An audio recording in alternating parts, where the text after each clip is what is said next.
headphones?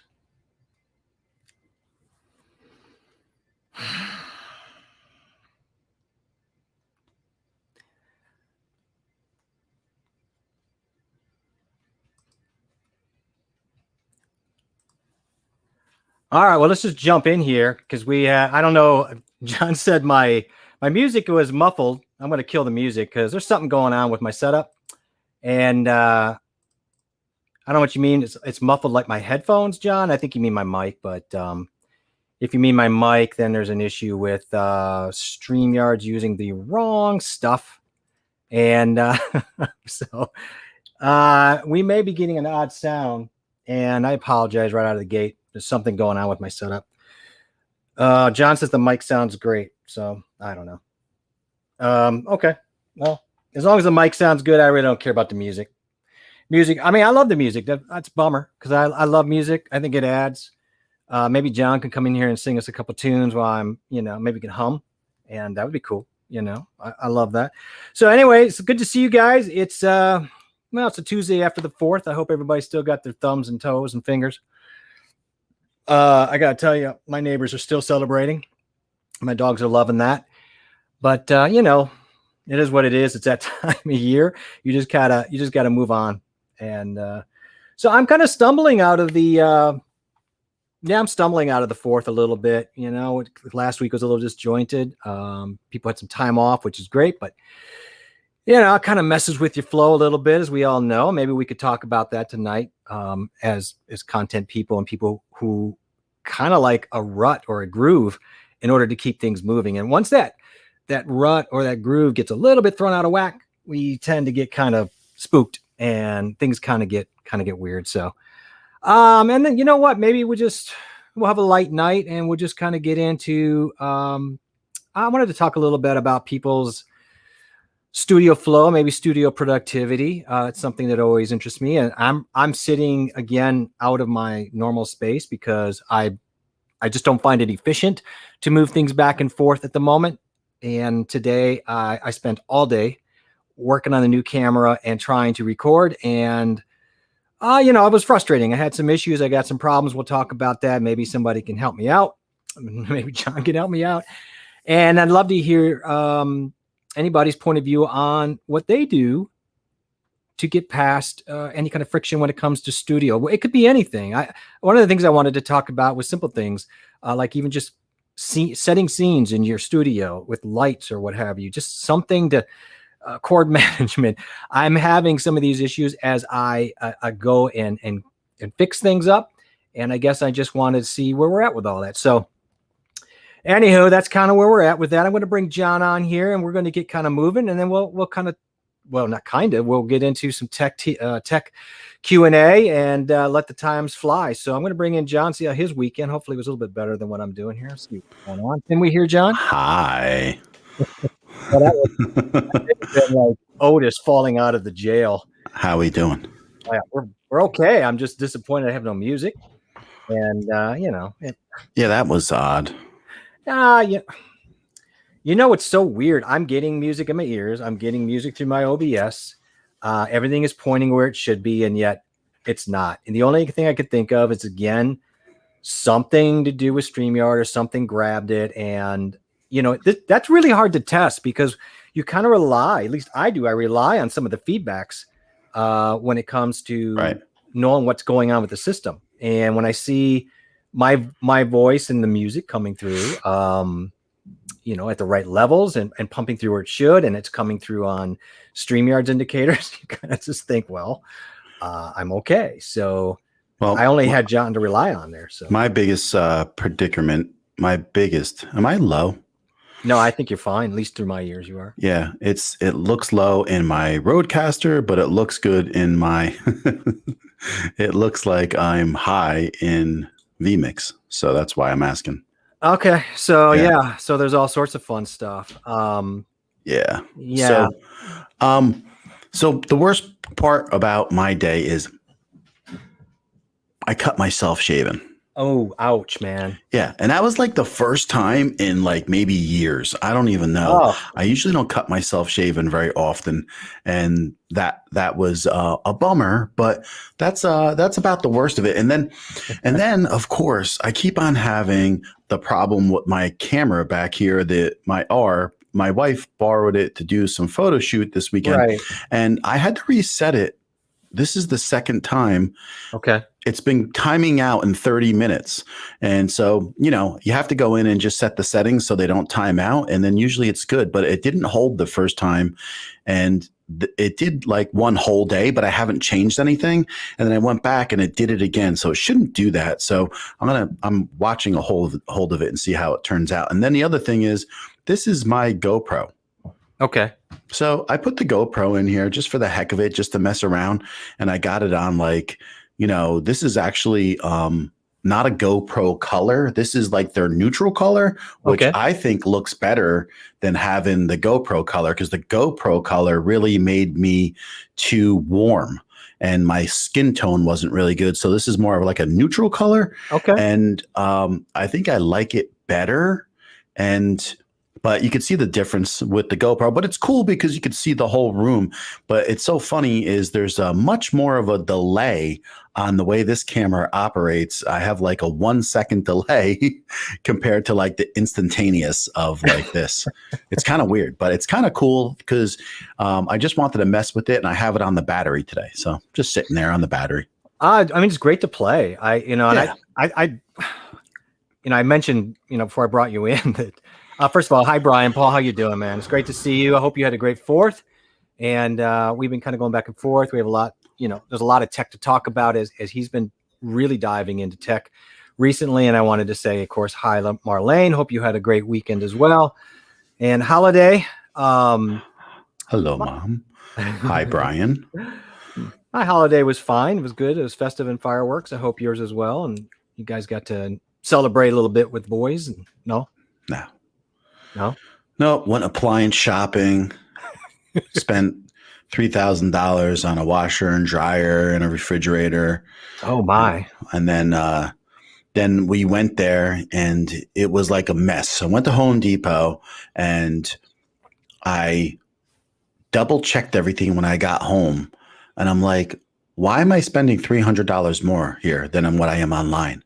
And then we call them up, we go there. It's like this big fiasco. So I was like, the simple thing to do, cancel the order and let me order this online myself. And Right. so I canceled everything, and we still had my wife still had to run to the store to like swipe the card for some reason because they couldn't do it. It's ridiculous, but Yeah. So now I'm going to order everything online and it will be done. But what I was saying about your music coming in, it almost sounds like you heard the music in your headphones, didn't you? Absolutely. Yeah. So I heard the music in your headphones coming through the mic. Well, that's not good. I Well, think I'm just that's what telling you. I think that's exactly what I was hearing too in the output when I was kind of going through. So that's what I meant. Okay, I hear you.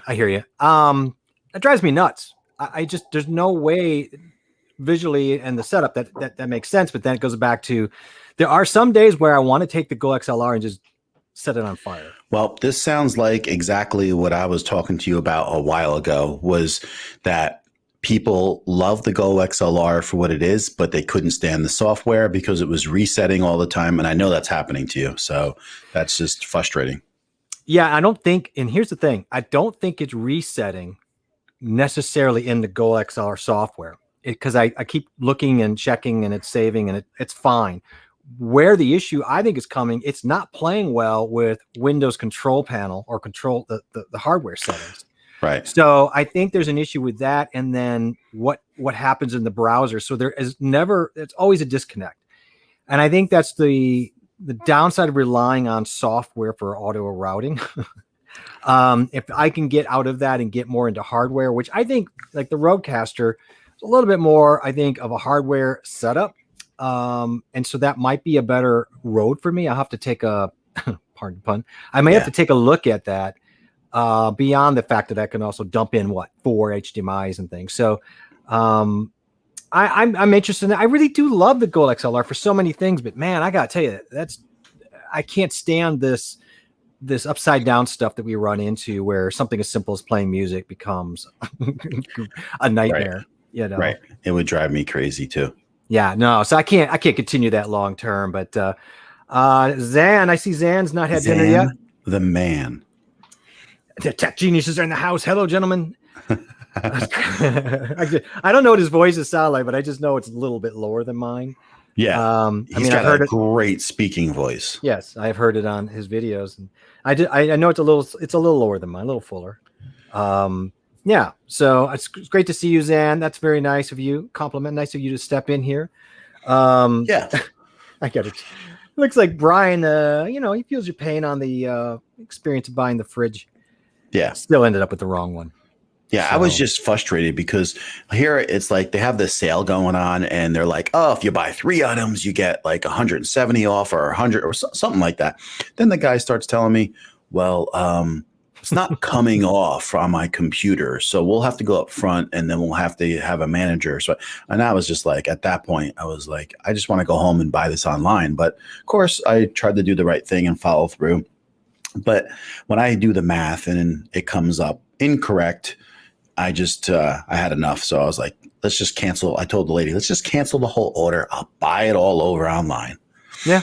And so just do it that way. So, I mean, it's nothing but wasted time going back and forth and fighting with, Yes. So we wasted about probably 2.5 hours right there just on doing that. And listen, maybe if I didn't get frustrated and punched the dryer twice, I wouldn't have knocked it out, but I probably could have fixed it. But I'm just like, I just frustrated because I don't really want to spend time fixing a dryer because the rollers are shot inside. So I would have to rip the whole thing apart and just replace all the rollers and the pulley system, which is not like terribly hard, but I just wasn't up for it. No, I mean, but it's just like, do I really want to spend time on this issue when there's a million other things to do? Oh my God. It's like, and then you get into that discussion. Well, we should probably just replace other things at the same time because we get a deal. Let's get a fridge. I don't know if that's what you went. Yeah. Yeah, that's what I did. I was like, since they're giving interest free out, I was like, why not get a fridge now? Because I really would like to replace the fridge. And then in the fall or so, I'll just finish off updating the rest of the stuff in the kitchen. Yeah. Well, good on you. And Brian says a loop deck fixes everything for a cost. $250. What do you think, John? Is that something I should do? I think a loop deck is great. I think it's underrated for sure. I got to tell you, right now it's been $250 for not having this issue, because this is not the first time I've had the issue one way or the other. And I'm just finding that this particular situation is driving me nuts. So we're gonna solve this problem. I might have to like revisit some of my priorities of where I was going to spend my next money, and maybe put in something that solves this issue. Maybe I'll sell the Goal XLR. It's frustrating because I so love it for so many reasons, but it's proven to me to be not, if while you're doing is running a gaming system, and that's it, and you have everything set up, you come sit down, that's all you do. I think it's fine, but I gotta tell you, if you're doing other things and you're trying to record videos and you have to kind of reset different, but that's why everybody's frustrated with it. Yeah, no, I know. They love it until it's doing those types of things, and then who has the time for that? Well, I don't, because I was down here from 8 o'clock this morning, pounding my head to the ground to get. That's why I'm still in this position. I got a mic over here. I've got a couple cameras set up. Been recording this all day, trying to get things done. Not just the trailer, but I'm also trying to offload a couple other things. But I'm running into an issue, and I don't know what you think, but for some reason, the 5100, which is being recorded right through the OBS, for some reason, I'm getting a video lag on it. I mean, a sound lag on that recording. I've never had that before. And as I'm just knocking my brains all afternoon trying to figure out what's going on, and I'm like, oh, could it be that $19 HDMI interface? Sure, absolutely can be. But then when did you try to reset it, like unplug it and plug it back in? I did not, because I was just at that point, I needed to focus on what I was doing to, Yeah, that's succeed, the man. first thing I would do is just reset it and go from there. And Reset every. well, here's the thing though. I did do that before I did my final recording on it. So it didn't reset it if that was the case. Because I pulled it out, pulled it back in to reset my my link up to my scene because they had broke. And I just wanted to try it. So I pulled it out, put it back in.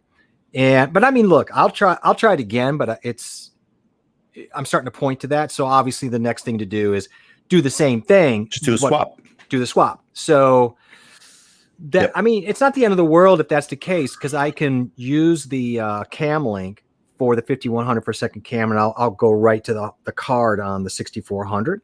No problem. If that's the case, I have, that's fine. I just spent a lot of time going, what's going on, looking at things, trying to, just checking out stuff. And, this whole process is just, but didn't happen. I never had a problem with it, and I used it for months, but I mean, that doesn't mean that anybody else won't. And, but listen, I had that cam link overheat twice. So. Wow. Oh, really? Yeah. Okay. I've had it froze twice and overheated. That sucker gets really hot sometimes. Oh man. Yeah.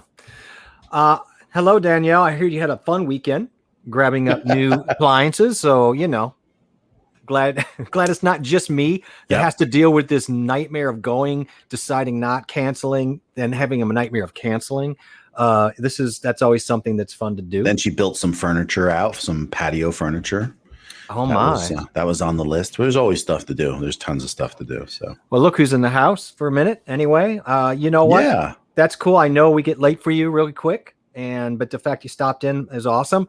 Bring on the loop deck. So, yeah, loop deck. Is it loop deck time, guys?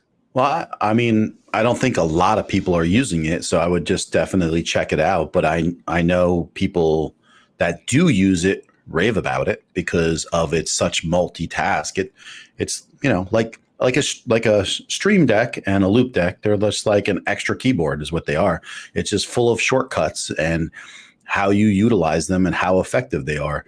But the loop deck looks like it could be really effective. So, well, let me ask you this, and I'm assuming Robert may either use a loop deck or has maybe played with one, or maybe just researched it enough that he's got a thought on it. I'd love to hear your thought if you've used it, because clearly I'm in the market. Yeah, I mean, listen, if you were going to think about getting a stream deck and you can get a loop deck, and then I know you can integrate it with your editing too. So it's there's a lot of cool things about it. And Doc Rock actually just was talking about it like a couple days ago. Man, the money we spend sucks, but you got to do what you got to do. I love it. I was thinking the same thing this afternoon because as I was getting really irritated with what was happening, I thought, can I buy my way out of this? And I thought, I'm so mad that I have to buy my way out of this. But that's what happens. I think as you start pushing boundaries with this tech and you try to do so many things, you are going to find you're like, I'm going to have to, I don't want to say buy my way out of it, but you can either deal with it, or if you want to smooth that process out and it matters to you. I'm at a point now where it matters to me. Like if I'm trying to do videos now and do live streams and I'm going to keep running into this, I'm done with that. That's not going to be something that I want to get cogged up all the time. I mean, to be honest with you, if you just had an audio interface that worked every day, it would even be easier. So it's just like it just is when you're having some type of conflict with the two softwares, nonetheless, it's frustrating because you don't want to deal with that. You just want to plug it in and work. I honestly don't know enough about the loop deck to know some of the upsides, but I'm assuming the audio routing on there. You can make just 3 or 4 different levels of menus. You can do like audio, video, and all these things, and just go in there and make shortcuts for all of them. Just kind of like you would with a stream deck. It's just like a big shortcut thing, but it's a macro item. So you just create some macros, shove it through the system, and that's fine because I mean that's what Stream Deck does. But then it has these tactile buttons too, right? That like knobs actually, and you can turn them and you can push them down at the same time. It looks really cool. Oh man, thanks a lot. It's worth the money. You know, that's good. That's great information, and it's worth very much you stopping and telling me that, because I'm going to have to look into that, and I'll research. And if I have a question, I may reach out to you, see So what your thoughts are. So I don't know if anybody saw Robert's new video that he has out, but he actually I did. did something really cool with adding 3 or 4 creators in about that he kind of, I guess, feels that he has a closeness with, or that he respects, and it was really really cool to see, and it was a really well put together, and I loved his voiceover through the whole thing. Was really smooth. I loved it. It was good. It was a great video. Yeah, I think it was "You Inspire Me" was the Yeah. video, and you were featured. I saw Consistent Ash was there. My mind's kind of, there was a few other Yeah, it was people, but True North, and mm, I always forget the first guy, which I should know his first. It's I forget, and it was Consistent Ash. yeah, Dang. yeah, I know. I do the same thing. It was very well done. It's Johnson is Very well his done. last name. I forget his first name. I think Camille it's. something Kamali I Johnson. think last time I Johnson. looked, I mean, it's been out like 18 hours, and he had over 550 views. So Did he really? I didn't yeah, even check. Yeah, that's uh, awesome. yeah. So that, I thought that was that's really good and solid, and congrats. I mean, that's inspires me. So Yeah, that's yeah, exactly what I left a comment in there, and I was like, I just woke up this morning and I was just watching his video, in the morning, and all of a sudden I go through and it's like, oh, this is cool, this is cool, and all of a sudden I see me, and I'm like, what? And I was in awe, and it put a big smile on my face, yeah, made my day in the morning, and I just think it was a great video in general too. It was really well put together. yeah. It was well done. I take a look. Um, Brian said, I just realized that I had no idea what you guys were talking about, because I was talking about software called Loopback. Did he say loop back the first No, time? he said Loop Deck. Yeah, I thought he did. Okay. I mean, that's fair. That's a honest. Yeah, loop back is Mac software though, and you don't have a Mac, right? I do not. I mean, essentially, I might as well get voice, banana. I would definitely look into the loop deck. It looks really cool, and yeah, check it out. Well, let me ask you, as we're talking about this. But I don't think that's going to solve your main issue. I think you got to switch audio interfaces. So it's not an audio interface. Well, so I'd have to get Loop Deck and an audio, I could get a Focusrite or whatever, a Mo2 or something like that. Yeah. Yeah. I mean, it's just the great thing about like with what you have and what, I have, is that you have the flexibility of doing some different stuff with your music that is very easy to do. You know what I mean? So, but it's not like a essential in any means. No, look, it could be that I just figure out what's going down, and then I fix it, and then I am more aware of it. But that's going to take more breakage and more fixing to understand. I have a thought that the issue is in like the cache and StreamYard and some of these other issues, where if I'm bouncing around, that it gets disconnected from the inputs and outputs. So the answer probably there would have been to refresh. When I was refresh StreamYard browser tab. We have seen that in the past, and double check.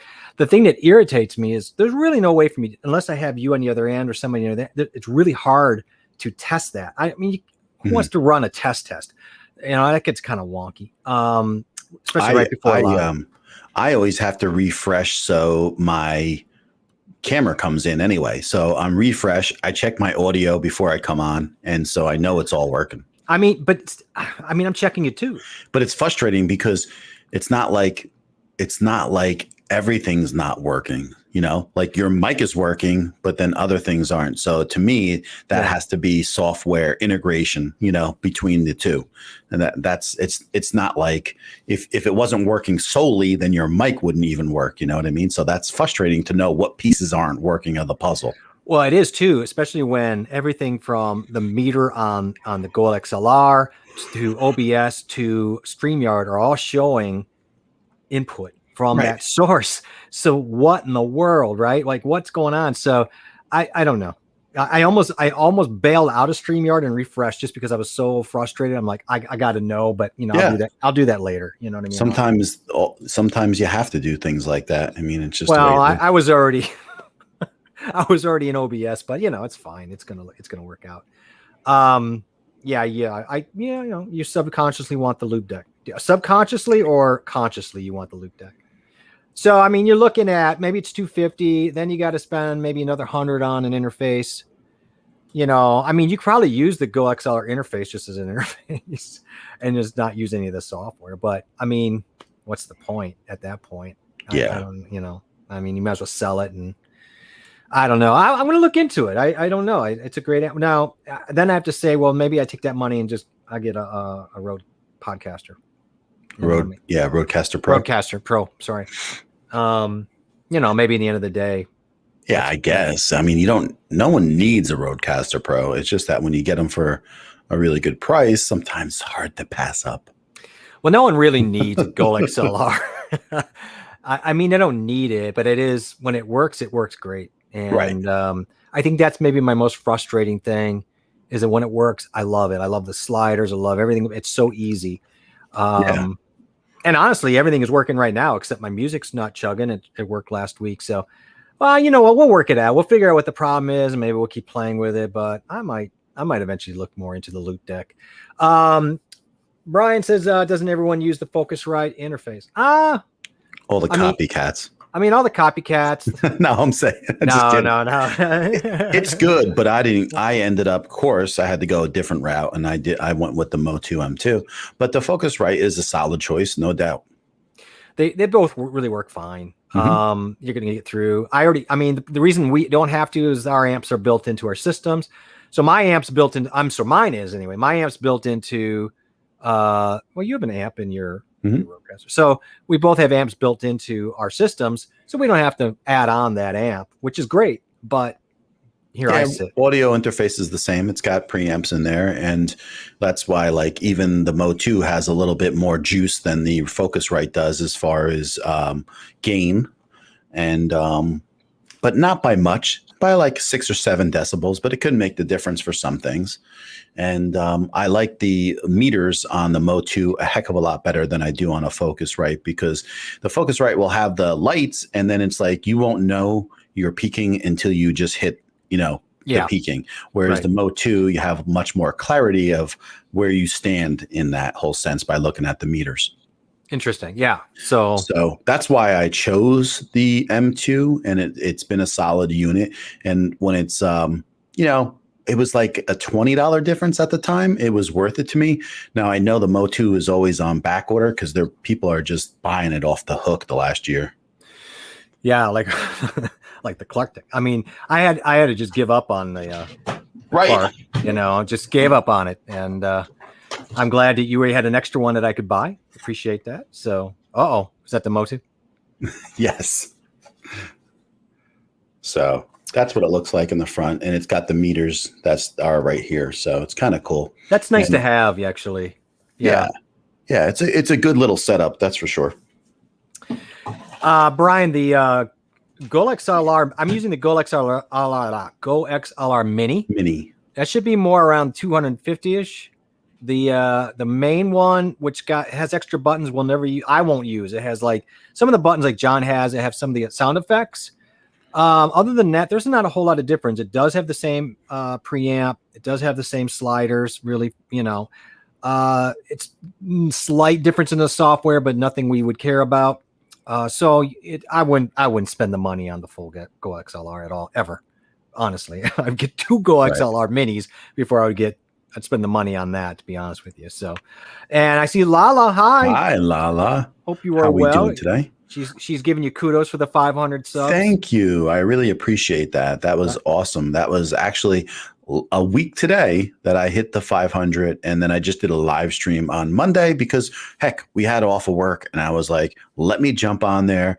And I don't know if you saw or anybody, but it was quite an experience. First, I was fortunate enough to have Tom Buck's wife stop over and just say hi to me on the live stream. And she put, Tom is live streaming right now. So I'm actually watching both of your live streams. And I was cracking up about it. And then all of a sudden, after Heather and John Pullum came in, he said hi. I got rated by like 20, 25 people, and they just started hammering out in the messages. So I had to get rid of my live chat. And then after I was done with my stream, I went into my community tab and I added a bunch of words into my community tabs for my live streams. So this way, if any of those words come up, yeah, they get deleted. They never get put through. So there were some words. I had some words in there and some phrases, but I added a bunch to them just to take control. Because if you don't have a moderator and you get like 600 messages coming in 10 minutes, like I couldn't sit there and delete them. I tried to. Oh, no, that's really difficult when you're by yourself. It was hilarious, dude. If you watch like the last 10 minutes of my video, it's like you at the Star Deck controls. Wow. It was hilarious. You cannot say that. Stop saying those words. Stop. Oh, dude, they were hammering me. They were hammering people. They were hammering everything. They were just angry at the world. And I was like, hey, now you guys should subscribe. You're part of my community. And they're like, oh, he's not phased. There were a couple people were saying he's not phased. A couple people were saying, hey, have a great day. And other people were like, you bald old guy. Where do these guys come from? Like some Twitch gaming community? They're just like, let's go like randomly beat the crap out of some boomer types, or I don't understand what. I kind of think that's what it's all about. It kind of feels like an assault, but like one we wouldn't care about. We're like, oh, bring it. Well, kids. I kind of felt like just because there were a lot of not good words in the chat was the only thing that bothered me, Yeah, I could deal with anything, but when you start dropping that to mess with the deal, that's not cool. But clearly, they're not cool people. But I wasn't upset by them, and even if they had certain messages they were putting across, I wouldn't be upset with that. It's just that I couldn't let the chat go back on and show it. So do you like the Conan O'Brien seat I've got going on? I had to bring this down because last week I was on the floor and I realized after 2 hours or whatever, I was so uncomfortable and the next day my back was killing me. I'm like, I'm not doing that again. We're done with that. Yeah. You didn't want to sit on the floor for 2 hours and 20 minutes. No, it was funny for one night. And then after that, I'm like, well, I'm not doing that again. When you have to take Tylenol the next day because of a sit down, that's just some bad old age or something. I don't know what's going on there, but so I'm hoping that I can move back I don't mind moving back and forth. I would like to build onto this. By the way, I don't know if Danielle's still in the house, but you live with her, so it's cool. It'll work out either way. She'll find out the information. Right. And I'm not trying to jump around, but we're talking about the whole space and I'm a little frustrated trying to do things and how, of course it's that old mindset of you just stop worrying about what you don't have and get done. And so I'm in that phase, but I really wanted to paint. And so I did, in the end of the day, I did order. I don't know if you guys ever use Samplize. It's an online company that Bear works with. And instead of going and getting sample paint, they will send you these big reusable paint things that are to code from Bear. Right. And you can slap them on your wall and try them out. And I thought, you know what? I really like the paint that you guys suggested, and then more I look at it, that's probably what I'm going to go with. But I'm like, I'm in this phase. Why not try those Samplizes? So I ordered 3 different ones. One's Gray Owl. One was Stoningham, I think is the one that you guys use, something along that line. And the other one was Silver Dollar or something like that. I can't remember. And they're all a little different. One's more of a greenish tint. One's more of a more neutral and blah, blah, blah. So it'll be interesting. I think the one that you guys have off puts just when they like a nudge of purple, although it's not much from what people were saying. And, but that works for me. So that's probably why I'm going to go with that. But yeah, I thought I just got the samples today. I didn't even open them. I'm like, I'm going to do a thing because I may just go ahead and make a video on redoing the office here and kind of a before and after. So I'm going to wait, but I'm excited to do that. I do have Bear down the road, so like a block away, and they have the paint. So I'm in good place here. So if I decide, tomorrow on the paint, I can go grab the paint and paint. But I don't know. I told John before the thing, I'm having a little bit of a rough day. You know, it's good to be just admit it. But I will say it's a typical rough day doing this stuff where you're trying to do a lot of things. Some things aren't working, or maybe the vision just isn't coming out the way you want, or maybe the tech's against you. You have those days. And what I have found is there are days will kind of make you want to just go run and hide sometimes. But I also know that if you keep pushing through, by the next day, you're just so much farther ahead and you can kind of hit the ground running, and you're in a better space. You know, you're in a better place of. It's because mentally you have a high expectation before you put anything out. And Yes. that's the problem is Yeah. that you know this is like your first video and you're trying to make like to hit it out of the ballpark. And I think you just got to let yourself go and say, you know, I can just I can let myself go and just put the video out. It's the whole thing that we talked about. It's hard. It's going to be hard for you until you put the first video out. Yeah. And I'm at that point where, you know, I'm just running a camera and I'm going to record probably just like this. So it's not a big deal. Like you just got to let your whole thing go, you know, and be okay with what Right. comes out. You know what I mean? And then they say, hey, brush off your shoulders and say, I got the first one done, on to the next. You know what I mean? No, So, and it's exactly right. And where I ran into problems today was like, I'm in that mode. I'm excited. And then I'm just had nothing but logistical issues that were happening one after the other. You know, it's just like, are you kidding me? Are you kidding me? Like things that shouldn't be a problem. Are you kidding me with this? Why is this little memory disk having problems today? Like stupid stuff like that. yeah. And you're like, okay, you just got to keep nudging through it. And like you say, yes, there's two components to that. And one is obviously expectations and then culling back from that, which I have massively. And the other one is just, fight through some of those problems. And I fought through most of them today, and I'll figure out where that lag is coming from on that 5100. It could be, maybe pull it out, put it back in again. It could be simply the HDMI interface. So I may just try a different one. I'll narrow it down so I have some knowledge about why these things may happen. Yeah, that will take 10 seconds though.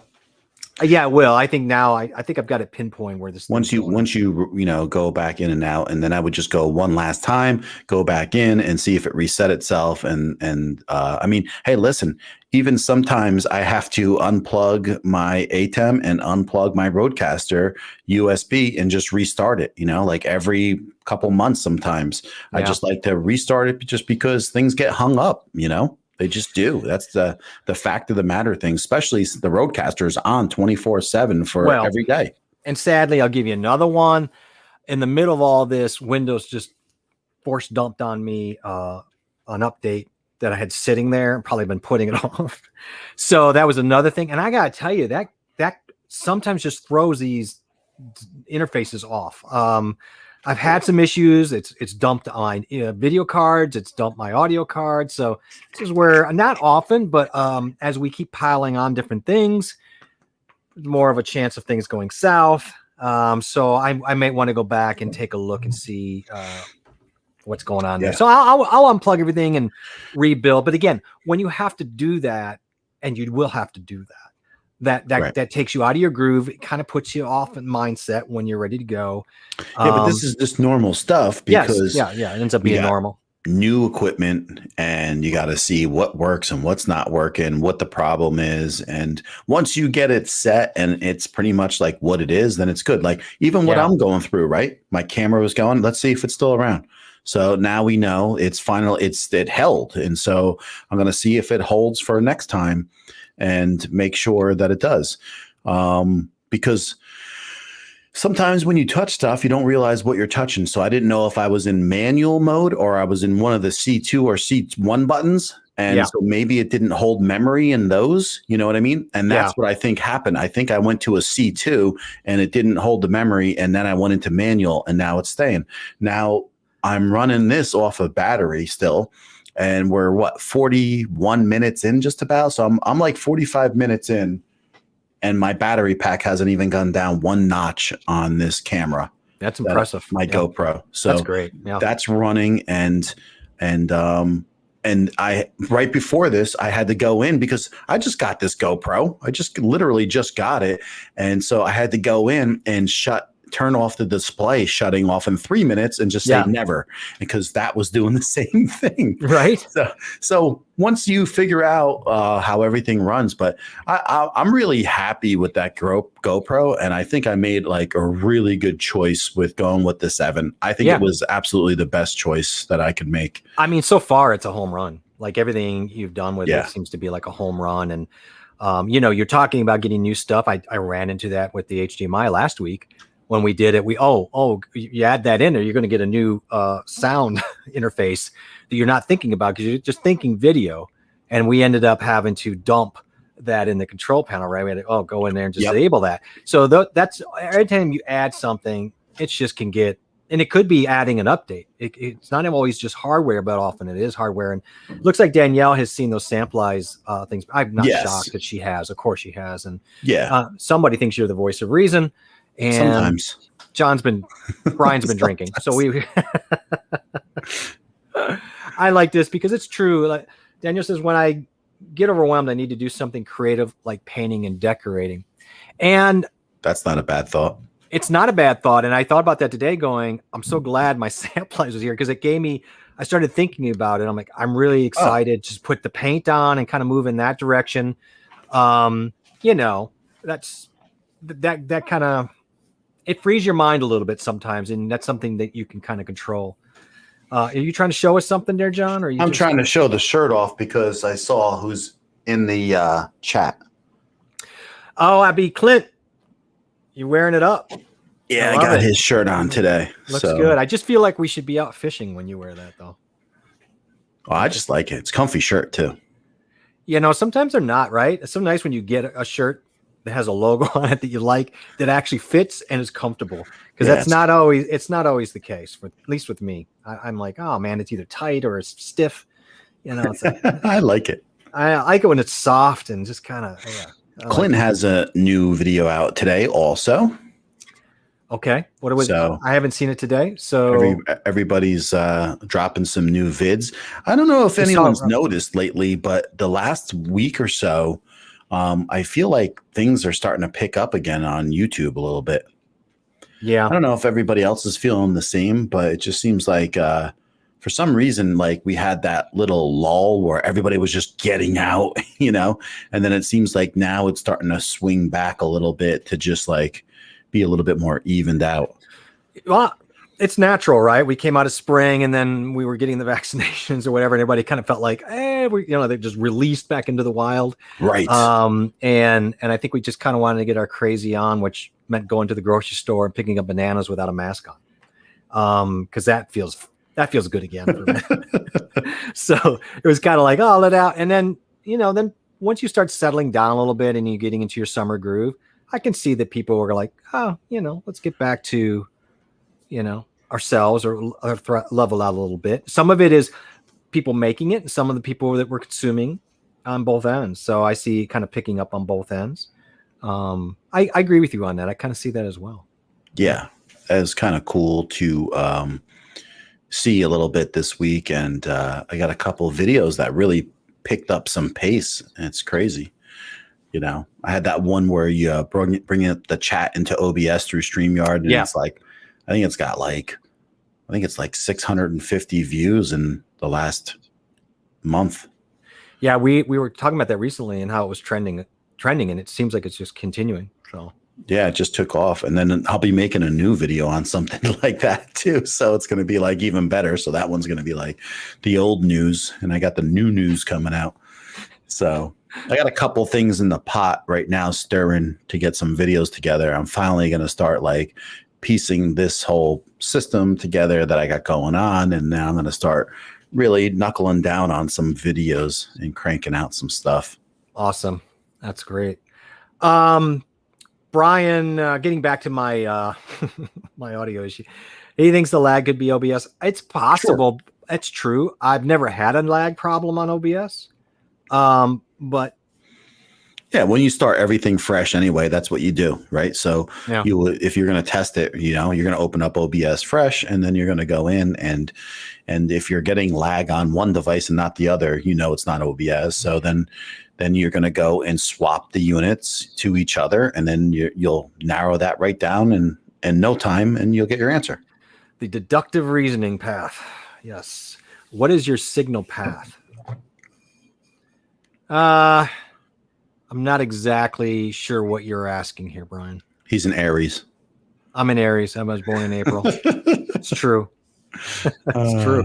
I'm not. Maybe elaborate what you mean by signal path. I don't know. You're looking for the full flow. Are you A to Z? I'm not exactly sure what you mean. So straight up, I have my camera, my mic, and my camera are sending into OBS, obviously, and I'm recording there. Right, and you're going through a capture card right into OBS. Going into the capture card in OBS, and I've dumped this into track 1, but it doesn't really matter. I'm going to kill the track that's on the camera, not using that one. I could probably turn that. Well, no, I can't turn that sound off because I need it to sync if I want to do multicam. But you know what? I think what I'll do is just typical deductive reasoning. I mean, everything was restarted. Of course, you always start there and refresh it up and start through the system, check things. But I think in the end of the day, it's something to do with the second HDMI card, or the fact that the one I'm using is the newer one, which is cheaper, and it's possible, but I've got to go back and forth and check it out. You know, it's not much you can do. True that. Lala, that's great to know. Here's a mask. Here it's masked with free shields, mandatory steel. Face shields, I'm sorry. Face shields. Yeah, situations are much worse in a lot of other countries than here right now. So I'm curious, but I imagine maybe you guys also don't have as many vaccination options yet. I'm not sure. I'd be curious. No. Is there a more efficient way to lay out our gears and stuff on our table? Is there such a thing? It's like mine is so cluttered. It's a good question, and that's kind of the topic in a way tonight. It's about more efficient way to lay out our gears and stuff on our table. But it's so custom to the person and what you're doing. And I think that's the issue. Right. So I guess I'd need to know more. I know you also have a lot of things going on because you're putting together a lot of crafts. So you probably don't want a lot of things in your way, right? She can't have a whole table of this because she's got a whole table of craft. So she has a whole overhead, view. And then she's probably got to have this all cleared out. So, for her, maybe something like she might have to have like a Star Trek kind of setup where it's like she has placed things, those set things on her left and right to get to, and then she creates right in the front of herself. Yeah. And so I think that's the issue. So what do you need? I don't really know what you're using here totally. I know that you obviously have a mic. I don't know if your mic is her mic on an arm, or is it on the table? I would assume it's not on the table. Of course, that would be your best bet, is to get the mic off of the table and onto an arm. That would create some room and flexibility, of course. And I don't know what interfaces you're really using. I didn't get the feeling you were using a lot of interfaces, Lala, but let me know. Well, here she goes. Let's see what she says here. So I often get things tangled and stuff falling off the table. I laugh only because so do I. Right. It's hard because even to have your own setup is costly sometimes, to have like your own personal desk setup that fits exactly what you're looking for. Because after you spend the money on the software, the money on your equipment, then you're like, okay, to really make this absolutely perfect, I need to set up my desk in a certain way. And that's a lot of work a lot of times. Well, I mean, she's got the mic on the arm, which is great. But she has a Stream Deck XL mouse and keyboard. So that's not a lot. I mean, I don't know what your desk is, unfortunately, but you can attach those slide out keyboard from underneath shelves that, they're pretty easy. You can attach them to any desk usually. It just depends on your desk or your table, but you can attach those underneath so they can slide out. That could save you some room so you don't have to always be messing around. Maybe you can, they also have these things you can attach to a desk if you want it attached to your desk that swing out into kind of another little side table. I have used in the past, I don't know if you've seen they're on wheels, but these laptop roll like mini desk that have Yeah. the angle thing. I really like that because it's easy to move around and light. So it's portable. You can slide under things, but it has a tilt to it if you wanted a little bit of a tilt. But that's been great. I've used that to kind of bring up to one side or the other of my desk to have a mouse and a keyboard thing. I mean, there's so much. I'm sure you could, yeah, Velcro. I know. I see Brian down there talking about Velcro. It is, but I mean, I'm not sure that's going to help Lala with her keyboard and mouse. It's No, like, no, but but it's all Velcroed. Velcro helps with a lot of different things, though. In general, though. I use it everywhere. I mean, it's great for cable management or even putting up the bricks for power bricks if you have the strong enough ones. Yes. It's really tough. There are a lot of different things you can buy. I guess it just depends on how you're going to use it and what you really think you would do. If you can have the keyboard and the mouse off to the side, then maybe just a separate little roller would be the best way to go. But for me, if you want, I think something you could attach underneath your table or desk that would slide in and out for the keyboard and mouse and the Stream Deck, depending. I mean, it's just the Stream Deck's a little tall, so I'm not sure how well that would work. I think it sounds like to me that yes, the mouse and the keyboard and all them have a lot of things. It sounds like to me, you're probably cables is what's getting in your way. Like you're probably having issues with cables. So I'm wondering how your I'll have to watch more on your in your streams and see what's going on. I ended up having to do Lala. I had cables running everywhere and I had made my own desk, but you can do it with any desk. I just went through and drilled a hole in my desk so I could put all my wires through. Let's see what John's showing me here. Hang on a second. Let me pop this up, John. The J channel. Yeah. This is J channels that you would take this and it shows you right here. You would adhere this underneath your desk and it's got tape on the back.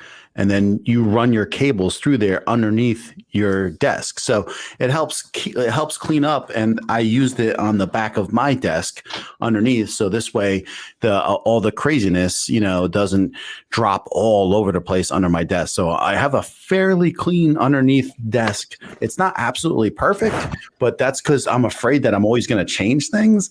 So, but I use these things and then I have, these little bitty guys that you can drop a couple cables in and then turn it and zip it together. And so that just like if I'm coming out of the J channel, want to make a turn, I could put a couple of those and then hold everything in together. And so that I, you got the same thing. I'm just freaked out that we basically have the same thing. And, but these are great. And I haven't put mine up yet because I'm now ready to do it, but these J channels are great. You can cut them. Yeah. You can put them together and then, you can put them on the outside of the back of the desk because they all the wires can run, or you can put them underneath in different patterns. There's online that have different cable management, something that I really love. And there's different ways to actually pattern underneath your desk, and the double-sided tape on these things are incredible. So you just got to let them sit overnight. So you don't want to start loading them up until you've had 24 hours on them, but you can put them up underneath however design you want. So get everything settled. So you want to think about it. For me, I've been using everything, so I have a better understanding, and I waited until I had this other section done. And now I have an idea how I want my stuff run because they're kind of running both ways. So they're great. I think, so if you see my desk here, I have this pole in the middle, right, which is clamped. That's awesome. It's clamped to the middle of my desk. Just make sure if you have a desk where you're using like some type of clamp like that in the middle, or you're going to clamp your lights maybe like this on the end, that you leave some room underneath if you do use that J channels, because I did pigeonhole myself in a couple spots where I should have left a little bit more room. And so you want to make sure that you have some type of little plan of where you're going to be routing things in and out. But it definitely made a huge difference in the way how clean the desk is underneath. But you want to make sure you have a good plan of what your layout's going to be, because you don't want to be tearing things in and out cable wise, because that could be frustrating, especially like I got a lot of stuff let's see if here. we can. I made a mistake of putting for my thing today. I turned my I turned Or my, focus is different. I did because I turned it down because this light bulb, if you don't, it'll keep trying to grab. Right. It's very bright. So for the recording I was doing today, testing and stuff, I I put it on slow response. I'll turn it back when I'm done. Yeah, so I have to just, I mean, I have the same. It's just amazing that we have the same J channel system, right. But I'm not surprised. I would look through them all. And as Brian says, we are sponsored by J channel. Check out the affiliates. That's a lie. Oh, I wanted to back up here real quick. Zan said he's even thinking about redesigning his studio. Look out. Oh boy. That's cool. I'm in the middle of that. So yeah, it's always a work in progress with your studio. That's for sure. I mean, yeah, I just moved here, Zan, just a short time ago. And so I'm also just trying to improve things in the way they look. So yeah, it's look and then there's function and then there's look and there's function and then there's look and function. And I'm sorry, I got you turned up. And that's just a nonstop like unicorn that we keep chasing to try to become content. But I don't think we're ever content.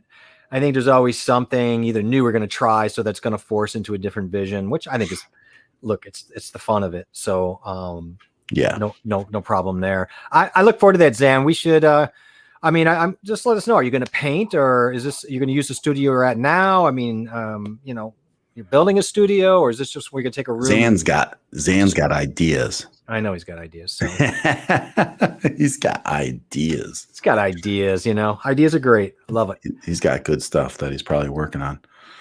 Okay. Great advice, guys. I will update you all. I hope to get my stream space more efficient. I know that she said up here that she was going to try to do a bigger table as well. Yeah. And it's like everything if we have more time, we generally will waste it. If we have a bigger table, we'll throw more stuff on it. It's kind of like the human nature, yeah. Right? If I have a bigger house, I'll probably put more stuff in it. But the truth of it is sometimes you do need a bigger desk or a bigger table. I mean, you're doing crafts, so it's really difficult. And plus you got to have supplies for all that stuff too, I'm sure. Yeah, she's got a trickier, obstacle there to deal with than some of us do. It seems like an L table would work great, probably for what she's doing, or maybe even like you say, more of a U table. Yeah, an L or a U would probably do her really good because then everything's at arm's length, Yeah, that's. That's I would love it, but it's a space thing. But if I was working on crafts, I would probably put my crafts with an overhead up front, my mic, and then I would put my mouse and my Stream Deck, whatever side works for me. Yeah, and then another side for maybe supplies. If you have space. Where I moved from, we were using the office / third bedroom, and it was the YouTube studio, and now I'm lucky enough to have just moved, and pretty much this is my whole room, so yeah, that was a huge plus, and it was awesome, and it worked out well. And because really when you take over like everything for YouTube, yeah, and it's hard to use that space for much of anything else. So basically, like, people are stepping in and out in here, but there's a lot of stuff in here and it's not to be played with, a lot of it, Yeah. So I'm thankful for that, but I spent 50 years working to get to this point. So stay out, get off my lawn, get out of here and go upstairs. Get off my carpet. Other bedrooms. There's other places for you to play, kids. It's true. And you have to have a dedicated space, I think, if you're going to do this, because you're not going to want to move stuff around. I mean, how would you even do cable management if you got to move desk or do? I mean, it's right. A nightmare. And so to really do it right, you have to have a dedicated space. And I'm trying to catch up to that, like with everything else, and I'm getting closer every day. And then when you do that, then the next thing you're like, well, I'm not happy with the paint. So, yeah. One thing begets another. But that's it's kind of the joy of that. And a phrase that I've kind of grabbed onto lately, and I'm going to really tag my channel with it, but is a tag that creativity is curiosity in action. And I really love that because I think that is my voice. It's really more than just one thing. And I'm really more about the curiosity. I'm about the creativity, but I think the curiosity it kind of denotes journey of learning. And I'm really into that. And I think that's where we all are. And I think as I listen to you, you always have you're like me. There's just an excitement when you talk about doing something new, even painting a wall, which normally I wouldn't be excited about, but I am in this case, because it opens up ideas. So when we talk about building studios for Zan or getting Lala a better setup that would make her setup better, that's so exciting because it's just curiosity, it's action, and it allows us to create. And I love that. Yeah, and it's always for that particular person, it's really making their space functional and usable. And so when you can walk right into your space and it's usable, it's awesome. Like I decided, I don't here. I'm going to show you this wall back here. I was going to put more pictures on that wall back there.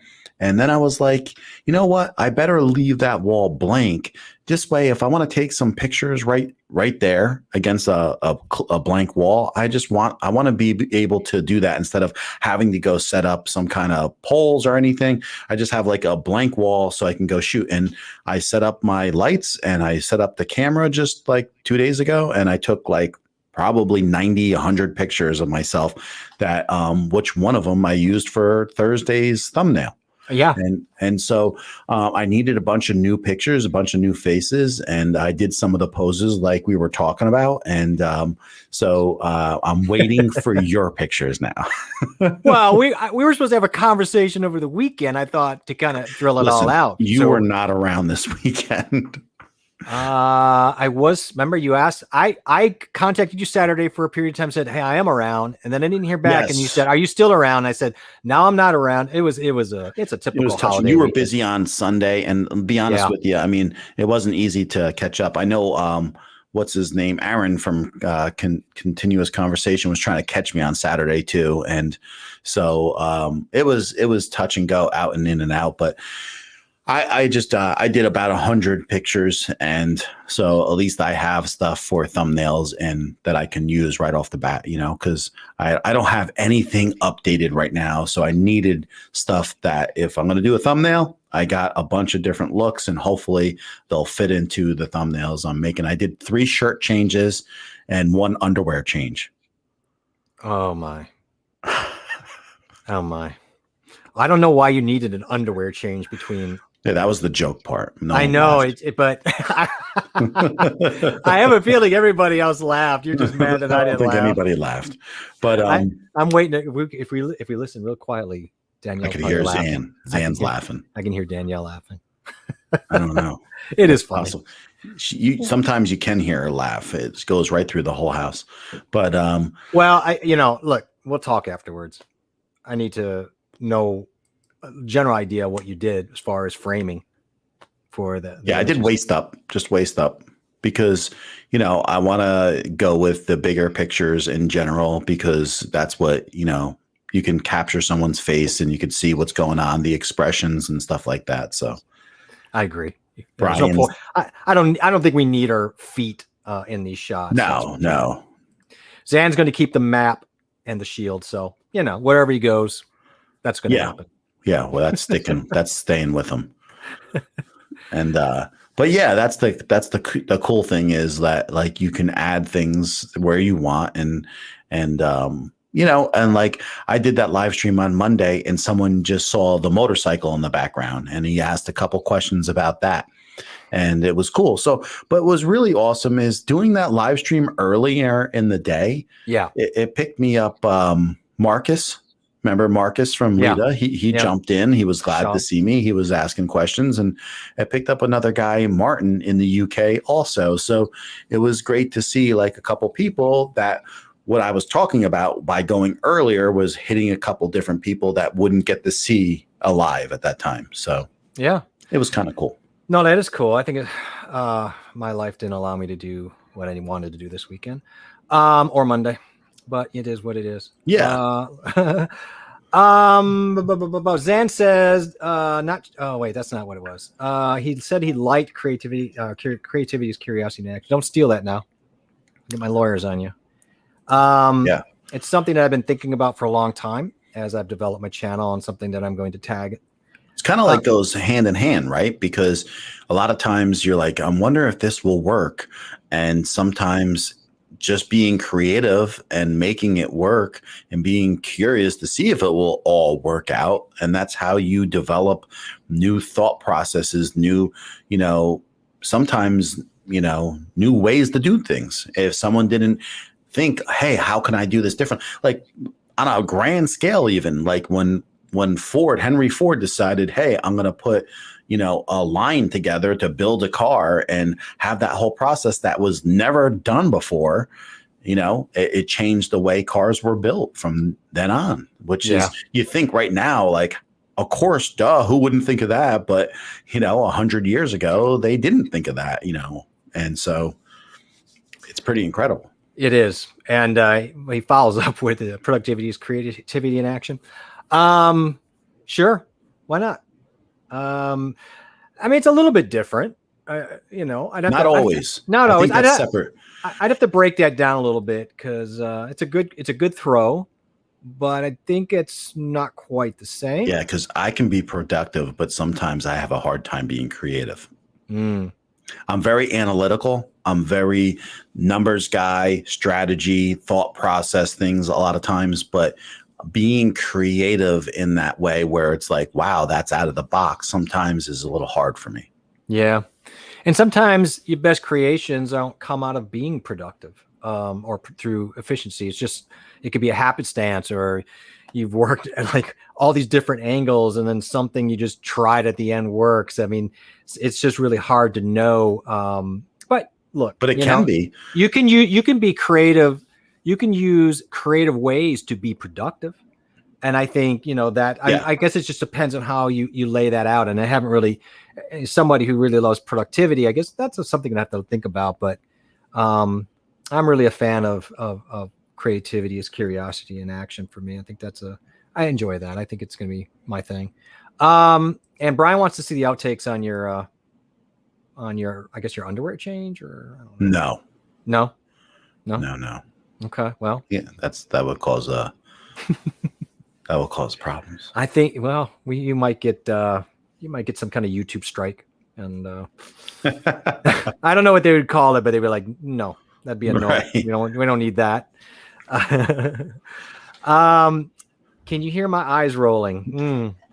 That was from before. Yeah, that was from your joke. That yes. She apparently, her eyes were laughing. Mm-hmm. The eyes have it. So on my studio, I'll just dip into something that worked for me, and I did it a while ago, and I added on, and I'm not, of course, at my desk to really show you all the lights like I'd want to, but let's see here. If I could put up, how could I do this? I know. We'll just do this, and then we'll go to the window. There we go. And we're in absolute. There we go. So I don't know what you guys are using for your light. So I'm using it doesn't matter. This GoSun is a really good product. I bought 4 and I ended up buying like about 12 of them. And there's different versions of these out there, of course. But I ended up using them all around here. And what I really like about them, obviously you can use them with your phone. And you can set up different scenes in different combinations. So I have different pockets of light. So maybe I want to just only turn on my main desk lights for live streaming, or maybe I want to turn on just my backlights for some reason, or particular lights. And now I've got all these other softbox lights and everything going on, even my cameras. And I want to be able to, or I can, and I have put them all on one particular on-off button. So what I really like is going through and creating all these different potential, I guess, scenes. And then once you have those done, you can just choose what scene you want to use to light up your office. And I know there's different versions of these, obviously smart plugs. I was just curious if anybody else has used these. I've been a big fan of them so far. I will say they've worked very well. Are you using something like that, John, at all for your lights, or do you even need them? Nah, it's I don't know. I'm not like a huge fan of all the wireless stuff in the house, because I already have the wireless going through the house, and I still was supposed to have that shut off at 1:00 in the morning and come on at like 6, because we wanted to cut down on all the wireless devices in that are flowing through the house in general. So if we shut the Wi-Fi down for a specific time, so Yeah. I'm trying not to add more and more stuff because now, there's just, I think by the end of the day, we're going to have like 60,000 things in our house that are going to control everything. And I don't know. I can't even walk outside to get bombarded by people's Wi-Fi in my brain. So yeah, I know that. Yeah, we've had the discussion about how much listening devices you want to have. I don't have mine hooked up to Alexa. They're strictly on my phone, but I don't have a problem with a couple 2.4s, light switches or outlets. I don't better care. than 5G. Yeah, of course. I mean, at this point, there's no way I'm going to be walking around. That again, you want to talk about friction. There are so many outlets or options to turn lights on down here for the studio. I'm not going to go around and, get on my knees to keep turning on things off and on when I come down or leave. I got the clapper. It works good. Well, I mean, that's fine. But that's on and off for everything. I need something that does it in sections or pods. I'm not doing a clapper. Christ. I just had that vision of the old lady just clap on. She had the loose hand clap, so it was just. I mean, I'm not making fun. I'm not trying to make fun of her, but it was just something. She's like, she sits up, she's like, and then she goes back to sleep. Well, listen, I mean, I've been working on setting this room up to be productive. So being that I have that back table on wheels, I can move it anywhere that I need to, and I can turn that sideways. I can get behind it. I can film behind it. I can go and move my lights in different directions. I have this desk all facing me against this window, which is the right place for this to be. And I have the equipment in, I feel, pretty much the most appropriate layout that I could have, which is, I even had to adjust a couple things. Now, this camera is actually an old C922 right here, Pro. And I moved my Stream Deck over here so I can use it with my left hand and hit the shortcuts on my keyboard at the same time, which keeps my right hand free for the Rodecaster. And then I can go and hit my switcher really quick too. So everything is all laid out for a reason. Like even like to be here to hit this, to be able to have my name come up really quick, right? Boom, boom. And have this for hitting the buttons I need here. So just the way everything is laid out, it's got to be productive for me. So I have outlets on my desk back here. I have USBs here that can power and charge a power bank. I have extra plugged in USB 3s right here. And the lights above me are really another thing that is very effective, So, I mean, the whole layout of the room in general, I think is pretty good. So I don't know. I'm always working on these things, but I think it's going to be pretty good when I'm all finished. It's just a work in progress still. When he's all finished, well, you just contact us the day you finish it all. Yeah, like this. Sometimes this little ring light just adds a tad to lighten up my face because if I have this coming at these angles, then sometimes I'm just a tad dark here. And so I just put that on a tad. And then this is my overhead camera attached to this right now. And I don't know, it doesn't look great though, when you have the other cameras that look so good, then you got that that Logitech over the top, right? Isn't it kind of, well, I mean, does it look horrible or what? No, it does not look horrible actually at all. No, no, man. It's more than good enough for that, man. I just have to bring down the brightness a little bit, but okay, well then maybe I'll keep it here just for this because it's super light. You know what I mean? Yeah, I'd leave it. Honestly, there'd be no way I'd spend any more money or effort on that angle. You're fine. Honestly, yeah. I'm not kidding. It looks great. Or I could put an iPhone up there too. Yeah, whatever. I wouldn't, but whatever. I mean, there's efficiency to layout and there's efficiency to process. Yours is a little bit of both in that way where your layout makes things more efficient in the process. Look, like I'm not like Brian says, I'm going to get my tinfoil hat on. I'm not going to get tinfoil hat on for the 2.4 4 gigahertz plugs. They work great for me, and I would just tell anybody, if that becomes a thing where you have lights or too many things to turn on and off, and that becomes kind of exhausting. For me, it does. And so Right. I can upstairs, I can click whatever pods I want on, or just put them all on. By the time I close my door, everything's on, and I can just shut it all off when I go upstairs, hit the button, and I'm done. For Yeah. me, that's a big deal because of the amount of lights I do have. I do have quite a few individual lights to make the design that I had. Maybe that'll change over time, but I still like that for me. And then, yeah, the desk layout is always important. So you know what the NFC tabs are, right? When the near field tabs, like when you transfer information over your phone and stuff like that.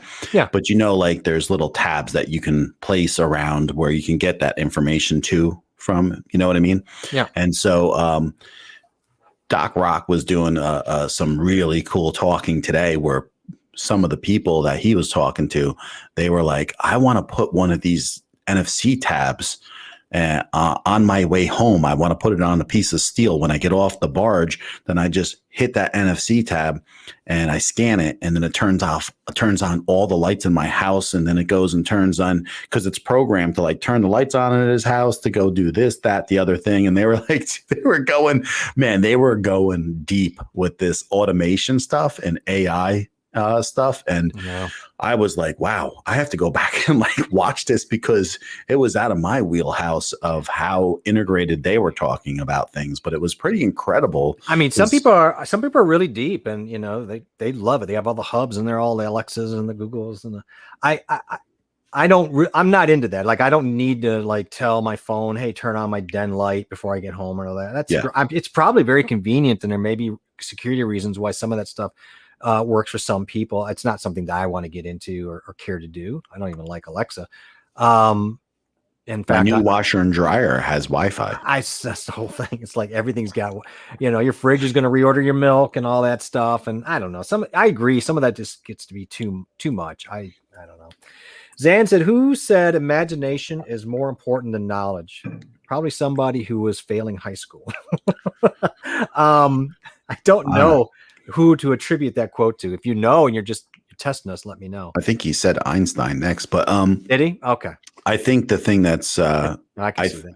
I think I don't know. I really agree with that, because I think imagination is what allows people to think on a genius level. I don't think you get to a genius level without having an incredible imagination. That's my personal opinion. It's not a fact by any mean, but I just think you have to absolutely think outside the box to get to a certain level like that. And that's why I think a lot of people that are on that level at many times in their lives, a lot of people didn't even understand where they were coming from. Yeah, imagination is a tricky thing. I mean, or the person's just crazy. They're either crazy or they're brilliant. Yeah, and who decides? Yeah, that's sometimes. Sometimes it's both. Sometimes it's just obvious. But it's the line between genius and crazy. Is sometimes very difficult. And genius, I think, is smart, but I think it is really a high level of imagination mixed with intelligence. So, I mean, I believe so too. Yeah. So that's a great. I love even when you're talking about black holes, right? It's super mathematical, right, and super analytical, but you also have to have that imagination of the possibility of that happening. Well, you have to be able to look at numbers and say, I see with these numbers a physical entity or a physical thing that comes from those numbers. If I run these numbers, I see a black hole in my head. Like, how does that happen? That's a very deep thing, but there are people who think in those ways. They see numbers, and they see with those numbers they can see things. There are people who can write symphonies who've never really taken music class. So it's really difficult to know what turns those parts of the brains on. But I think we all have an immense amount of imagination in us and creativity. I think what holds us back often is conditioning, and maybe how we grew up and where was that cultivated. a lot of Environmental. Yeah. yes, a lot of that can be the nurturing aspect, or then over nature even. Yep. So yeah, it's a shame in a way. So it's hard because you have to break through that, and that's something that I know I've had to work on, and probably many others in here. Ash stopped in to say hi. She's recording my video right now, so I can't stay, but she'll catch the replay. Awesome, great to see you, Ash. I'm glad you're recording. Sweet. See, And everybody's working on their videos. yeah, I know. Well, I'm Except working on me. some. Well, you're working on it. What are you talking about? I'm gonna do. I tell you what, I no worse for wear with any of my time. I'll tell you that. No. I took like weeks and weeks off, and I didn't lose any amount of time on watch time really. And then the streaming is buffered the other thing. So if I was even making videos on top of it, would be good. I think it's just lucky because I'm kind of just lucky right now because I think of where we are with everything, what we talked about earlier, where there was the low for a little bit. And then I think it's just really picked up this last week again. Yeah, I think that's just a typical thing. And I think it's just natural, especially coming out of everything and with summer and then with the vaccination, was there was going to be a lot of distraction and kind of chaos in the system. And it always ends up just like the market. It kind of just fluctuates, but it'll find its center. Yeah. And being that this is my first full year coming up, I haven't really figured out the ups and downs yet too, being so new. That's true. So yeah, a year is young. If you're being honest about it. Well, Brian, let me know if you get some wireless plugs, what you get and how they work out for you. And I can only say that I've been using them really for a while now, and I love them. They've saved my they seem like it's like super friendly. I mean, it's so easy, right? It's just going to be so you're going to have not animated, but what was the word? Automated. Everything's like so automated. You can literally just have like your house start up when you walk through the door. Yeah, I don't want that, honestly. I just want my studio lights on the way I want them when I come back. I just want dinner done when I get home, and well, that's steak, potatoes. Come on, man, that's a whole different. Well, Brian's gonna get his tinfoil hat ready, and should. Is Clapper still around, right? Oh, I'm sure. Okay. I'm sure you can find it for $2.99 somewhere. How many times I said I wanted to buy that? I think Clapper? Maybe I did one time. I don't know. You probably thought that was going to take over your life. So at work, we always say in the morning, I got to use the clapper. I knew it was one letter off, but I just wanted to ignore it, but I couldn't. It was like, it's funny. I couldn't do it. Black holes. What? Who's this stopping in? You got a new face. I never saw this name. Is this? Where are we at here? Scrap Stash. Love the name. I love the name. Scrap Stash. Yeah. How about that? That alone is a winner for me. Good morning, John and Jay from the other side of the world. Well, let us know what other side of the world you are on. Always let us know if you're stopping in for the first time. How did you find us? Did you stumble on us just by checking out live streams, or did someone tell you? And also where you are from? Absolutely. Yeah, we're always interested in that.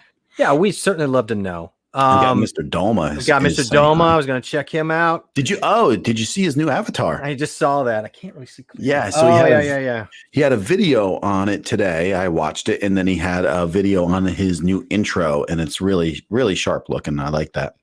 Yeah, I caught a couple people's new videos this afternoon. I haven't been able to follow up, so now that'll be interesting. My son is like, my son knows all these games that he plays, Sure. So he goes and he was watching some of Mr. Doma's gaming, and he runs into my room and he's like, he's like, he loves this one game, and that's what he plays. He's always playing this one game. He goes, I'd like to message him and see if he wants to play another game. And he thinks, so I was like, nah, don't do that, because like he's just thinking in his head, how old is he? And, what games does he play? And can we play? That's like, what's going through his head? Oh, kids. Yeah. He's got time for me. Come on, let's play a new game. Now, is he an adult? He's like asking. Yeah, I think he is. And so then he's got his plan, what he does. But yeah. Well, I love the new avatar, and I see that he's getting a congrats from Lala on reaching 1,000 subs a week ago. Oh, Fantastic. that's awesome. Yeah. Yep. That's another goal for us to achieve at some point. I think we got an Scrap answer. Stash. Tracy, yes. As a craft friend on my stream, Jay. Yeah, it's a crafty friends on my stream. Now I know Tracy, I remember the name of one of the girls, and I didn't know it was Scrap Stash. I was wondering if I saw that or not. Like I said, it's always usually like 8:00 in the morning when I'm finishing a coffee, and basically I see what Lala's up to, and I check out the stream and say hi. I mean, on our time, they've done more before 9:00 our time than we'll do all day. You know. Yeah, I don't know if Lala sleeps. I'm not really sure. No, I don't think she's allowed to sleep, and I would imagine Tracy can't sleep either. I love the Scrap Stash. Now I understand. And now I really dig the name. Yeah. I was trying to put 2 and 2 together too, and that's what I was like. This sounds familiar with the scrap, and then also just thanks for coming in and checking out the streams. We really appreciate you just saying hi. That means a lot. Yep, absolutely, and congratulations again. And I'm loving the new avatar, Mr. Doma. You've got some stuff going on there. I will check out your video. I'm missing. I think I've got to check out a couple of them today, but. She says, we're not techie, so I told them to watch both your streams to learn about tech. Well, that's fantastic. We love that. And if you have any questions on tech, we always tell people, right, there's no rules here on tech. If you have a question, you don't feel like, you can ask any question. So ask it out, even if you feel like, oh, that's not what they're talking about. Don't worry about it. I was just going to say the same exact thing, which is like if there's things that you're fighting against, or if you know that you're going to be working towards, then ask us. And then maybe like next week we can have a little setup and go into more detail. But yeah, always be able to jump in and ask any kind of questions about anything. I think it's interesting. And what I've noticed again today, man, do people love talking about mics. They can talk about mics. We could do a show every week about mics, I think. Well, I mean, it's when I started all this, that was kind of what I thought would happen. I thought this is going to be all about mics. This was months ago when I started looking into this because, that's what you do. And I've been around mics for many, many years with different things. And I thought, well, this is right up the alley. But I didn't want it. I'm like, no, I don't want to do that. But you're right. You could talk about mics nonstop. People love to talk about mics. I was just watching, a stream today, and they were talking about, which I've done a video on a couple times, comparing a BM800 XLR mic, is a really cheap mic, $18 about, and they were going over another USB mic for about the same price, and then someone came on the stream and brought up the Blue Yeti, of course, right? Oh, well. Yeah. That's what happens, when you talk mics, it's a guarantee that the Blue Yeti. And I just think that I'm going to go get a Blue Yeti and do a video on it. Well, you got to be careful because you might just alienate. You're going to alienate like half the people that use YouTube. The Blue Yeti arguments almost become like a meme. It's just right. So it's going to be a meme for me. Yeah. Now I'm going to definitely do a meme for it and use it on my live stream. But the thing is, they talked about the Blue Yeti for a little bit, and I think it's the stream professor Epovox. Yeah. And he was talking about saying like a Blue Yeti, is like $100. And he was just saying that, there are other things out there that if you're going to spend $100 that you might want to just leave your options open for. And I thought that was a really good suggestion. But then he also did say that the Blue Yeti was a really good mic and this and that. I don't know. I think it's just, I think there are other things out there right now that are a little cheaper that are exactly like a Blue Yeti, Fifine or Fifine, whatever they call that mic company. Fine they have a mic that is a replica of the Blue Yeti for like $69. So I don't know. You're saving like 1/3 of the money right there for something. And personally, a lot of people feel like having a Blue Yeti while they're doing a live stream 4 feet away is the way to go. But I think most people would love to hear somebody talking with a mic that would be a lot closer, because it's a lot easier on your ears when you're listening to a live stream with someone that has a mic in a close proximity. It's a lot easier on the listener's ears. It is, and I'm kind of in a weird spot where this is a very temporary setup, and I've got an XLR condenser right above me. It's not really ideal because even though it is pointing down towards my voice, I am talking this way. Ideally, I'd like to have this coming up at me, and I probably should have just wrapped it around and I didn't want it in front of me. Does a good job though. It does a really good job with clarity. And I don't know. As long as your levels, you get that figured out, I think it sounds pretty darn good for what it is. Yeah, I mean, right now there are times where I'm actually peaking. I'm trying not to talk too loud. I think what happened, I got so used to the pod mic having to put a little force in that I'm having to retrain myself a little bit. One, I don't need to lean into the mic, and two, to not push so hard, because you do that. I did that with the SM7B too. I was pushing a little bit to get a little extra out of it. Yeah. I don't care for that. I think when you got the booster too, then you had the habit of leaning into that pod mic, and you didn't have to at all, really. You could have been backed off a lot more. Yes. And I was getting unraveled on that. And then I went with this, and I'm going to use this for a while. I'm going to set it up to be a little bit more in my face and try it out. And I think people will laugh because I think it's a XML 603S. It's really not much of a, if you look it up, it's just an overhead mic. It's not a high end mic, but my point with all this, and kind of to your point, I think this would be, now you do need an interface, but it's probably going to be less than what a Blue Yeti is. And I think you can get more out of it.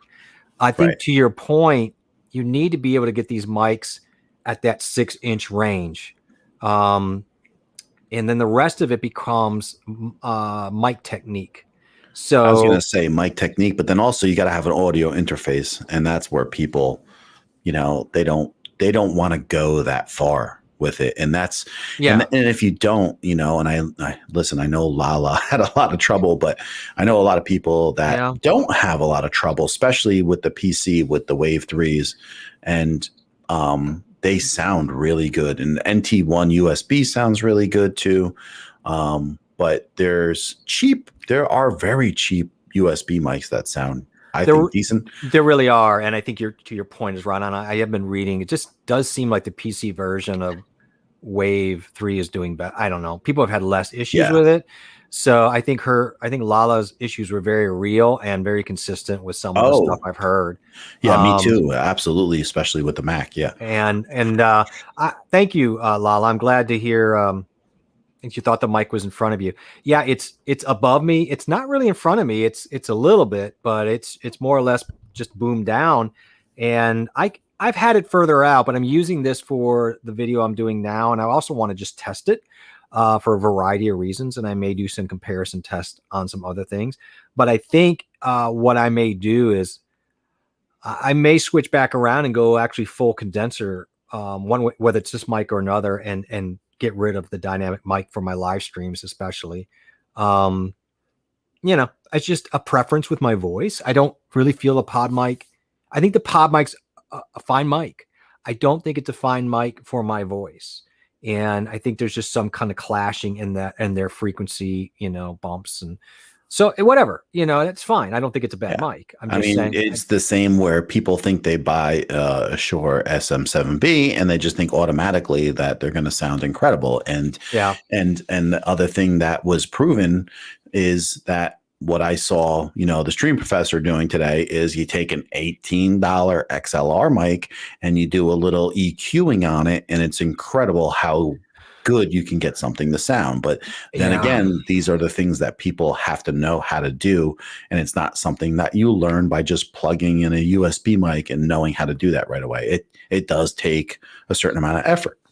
Yeah, and a couple dollars more. I think Well, in that case, of $18 plus thing, you're Yeah, not, you're right up there. But it gets back to what people want to do. Again, it gets back to my issues lately or today where I was running into new tech not working out. But that's going to happen. yeah, And are you willing to deal with it? Today, I didn't feel like dealing with it because I really wanted to be, I guess, creative. I wanted to creating, move my, right. and so it took me out of that space for a second. I think that's something that I know this with musicians, this happens that, we love being musicians. And I finally reached a point later on where I didn't have to deal with the sound. We had sound guys all the time, right? So that's no longer my issue. But up until then, when you're dealing with sound and you're setting sound and kind of helping people run it, it takes you out of creativity space, and it's frustrating. It's a tough thing. The room's not working, equipment's not working. We're getting close to showtime. I'm getting stressed, and now you're just taking out of that space. And a lot of people hate that. I do. Yeah, it takes your energy away. Yes. And so when you get sound people, now they do their job, and which is a tough job, and you can sit back and just, they're having problems, just go sit somewhere over here. You can do the same thing here where we have to do all of this stuff. And we talk about the many links in the chain of content creation and how that can be messy and at times just a gobbledygook. And you got to work through it. We don't really have teams of people that we can hand a lot of that stuff off to. So do you want to add on another thing like an interface? Some people don't. So they're going to plug in a USB and go. You know what? I respect it if they don't want to deal with that. And to your point, there are quality USB mics out there that will get the job more than Finally. done. Finally. Yes. Yeah, I mean, they've come a long way in the last 2 years. I mean, there's finally, when I hear some of them, I'm like, they sound decent, but I'm not ready to switch back in any reason. But I think when it comes to like what you just said, is that it's if that software works well for somebody that has a PC, or maybe the firmware gets updated, we can all understand of how easy it makes the audio routing and the routing, and how effective the mic is for those people, because then that's all a plus plus. But then, of course, like what we were talking about earlier is when these things don't work, and Lala is an example of that, then it's super frustrating and that much harder to deal with. Yes. And then we've got things to do, and we got a stream coming on in 10 minutes, and we got kids, or we got a life, and so I told again, I respect it. I think the better mics are always going to sound just a tad better. The question is, are they good enough? I mean, are they that much better in the stream than USB mics a year from now? Probably not. It's probably not going to be worth a lot for people to go down the XLR road. Not for an average person, no. No, and maybe we'll rethink it, but I don't think so, because I think we enjoy the tech and the mics and talking about it and tweaking and playing. So I doubt it. I love this setup, and I'll keep it. Even if it's 50% better, it's still not a good enough reason for somebody who's doing content creation about other things than tech to have something more than that, so it's not needed. Especially like, you can go out there and there's plenty of guys who are just doing point of view camera work with a Rode Wireless Go, and they EQ the video afterwards of, the sound, and it's no one's complaining about the sound because the video and everything goes together and looks good. So then who's going to complain? And that gets back to so many other points of view of if you can be really good on the front end of getting good quality stuff in, or maybe you're just a master at editing and sound.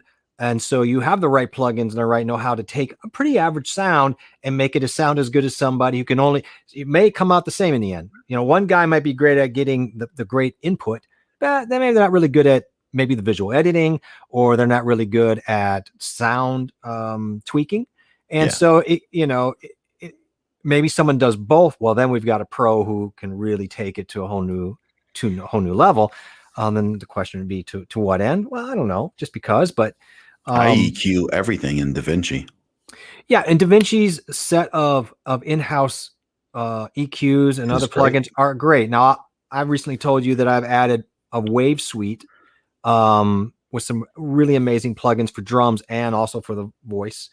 And I'm anxious to get at that. I'm not going to play around with all that stuff initially. I have one that I'm going to use for maybe noise suppression and just some other things for normalizing. But other than that, I'm not going to get too involved because right now that's just Yeah, it's like the least of your worries, right? it's It's like, I can't even get the lag on the OBS on my camera today to work. So that's not something that I'm too worried about. Scrap Stash says that she's glad to be here to learn new things, and we are glad to have you. And yes, Lala and I still get our Z's, and we're glad to hear that because I oh, got that's to be good. honest with you, we're starting to doubt that you hate your Z's. I don't know about that, but Yeah. and yeah, Mama says I agree until you mentioned it, Jay. I thought you're. Oh, I'm sorry, I read that one already. I meant to go on here. That yeah, the wave Yeah, three was we just too much know. of a headache. Yep, absolutely. Patrick's in the house. Hey, He's Patrick, how you early doing? again. You know what, dude? It's always so great to see you. I hope you're well and doing your thing. I haven't. And I was watching a little replay on his live stream that I missed by literally about 4 minutes on Sunday. But I want to thank him for saying, something, but it's also partially true. But he was saying that, him being not so comfortable live streaming, and he's really working hard to get more in his comfort zone. And he mentioned about you and I, about how we look or seem to be so comfortable of how we live stream. And first of all, I love the compliment. Yeah. And I think I am very comfortable with live streaming because that's just the type of person that I've always been. I have been an extrovert, and I don't have a problem with ever worrying about if people are going to judge me. And I think there's extroverts out there that still live streaming, because this is very different than a lot of things. It's kind of like in the same realm of if you were going to get in front of a room and talk to a bunch of people, and you can still be an extrovert but not feel comfortable about that. Yeah, And it's so true. I think that it's in the same wheelhouse as that thought process, but it's something that I've never worried about, like who's gonna come in here, who's gonna judge me, who's gonna, you know, I just never have ever felt that type of thing. I think I'm very different in general about that until I think people would have to really bring it to my attention for me to feel like uncomfortable about something. And then at that point, it's like I don't I feel like you got to try, if you're really passionate about something, you just got to go for it and lay it on the table anyway. And then if you weren't that passionate, I don't think you'll go that far with it. And I just tried to start kind of explaining about how finally I think that doing this YouTube for almost a year now, I'm finally reaching a point where I'm out of my comfort zone because I am straining to get all the pieces in the right spots. Yeah. I finally come to a part where now the hard work begins, and where in the rest of my life where I've usually given up on things and didn't want to push through maybe some of the very hard things. Now I finally reached the point where I know that I need to get a bunch of things in a productive order for me to make this next push that is going to be very important for the next 6 months to a year. And I'm not afraid of it. And I'm trying to just get myself mentally prepared for the last bunch of weeks with a lot of learning in the process of things. And I think that a lot of people here will understand that. And if you haven't hit that yet, I think that at some point you probably will, unless like you're super genius to know that you're going to, I'm not trying to be like, you know, goofy about it, but I think that you really do have to sit down and put these things in order and realize that when you run out of a lot of creative ideas or energy or time becomes such a play that you have to really push down to figure out exactly how your week is. Otherwise, as you push forward with the YouTube, it's going to be overwhelming. Well, adrenaline can only take you so far in a way. Right. And we all know we get excited. The gear's exciting. Oh, that's fun. Then something else is exciting. And there's so many of those things. And There's a term called hedonic adaptation that talks about how people feed into that. And you see that a lot with YouTubers, where you get this excitement for a particular thing, a gear or tech, but the adaptation is you're going to adapt to that. You're eventually going to come down because it can only take you so far, so long. So at some point you have to revalue in order to not, like, that's where we run into the problem with burnout or people just getting depressed or kind of just trailing off. Because there's only so much gear, there's only so much new tech or things. And after a while, that just won't buy you a way out of this. You have to learn to, well, we're going to talk about, you have to learn to love the joy of what you do. You have to value that, as you say, be passionate about it, and really enjoy that journey. Because if you don't, it's really hard to keep finding the carrot stick to keep you adrenalized to get going. And you do need then, as we've talked about, then you need a process.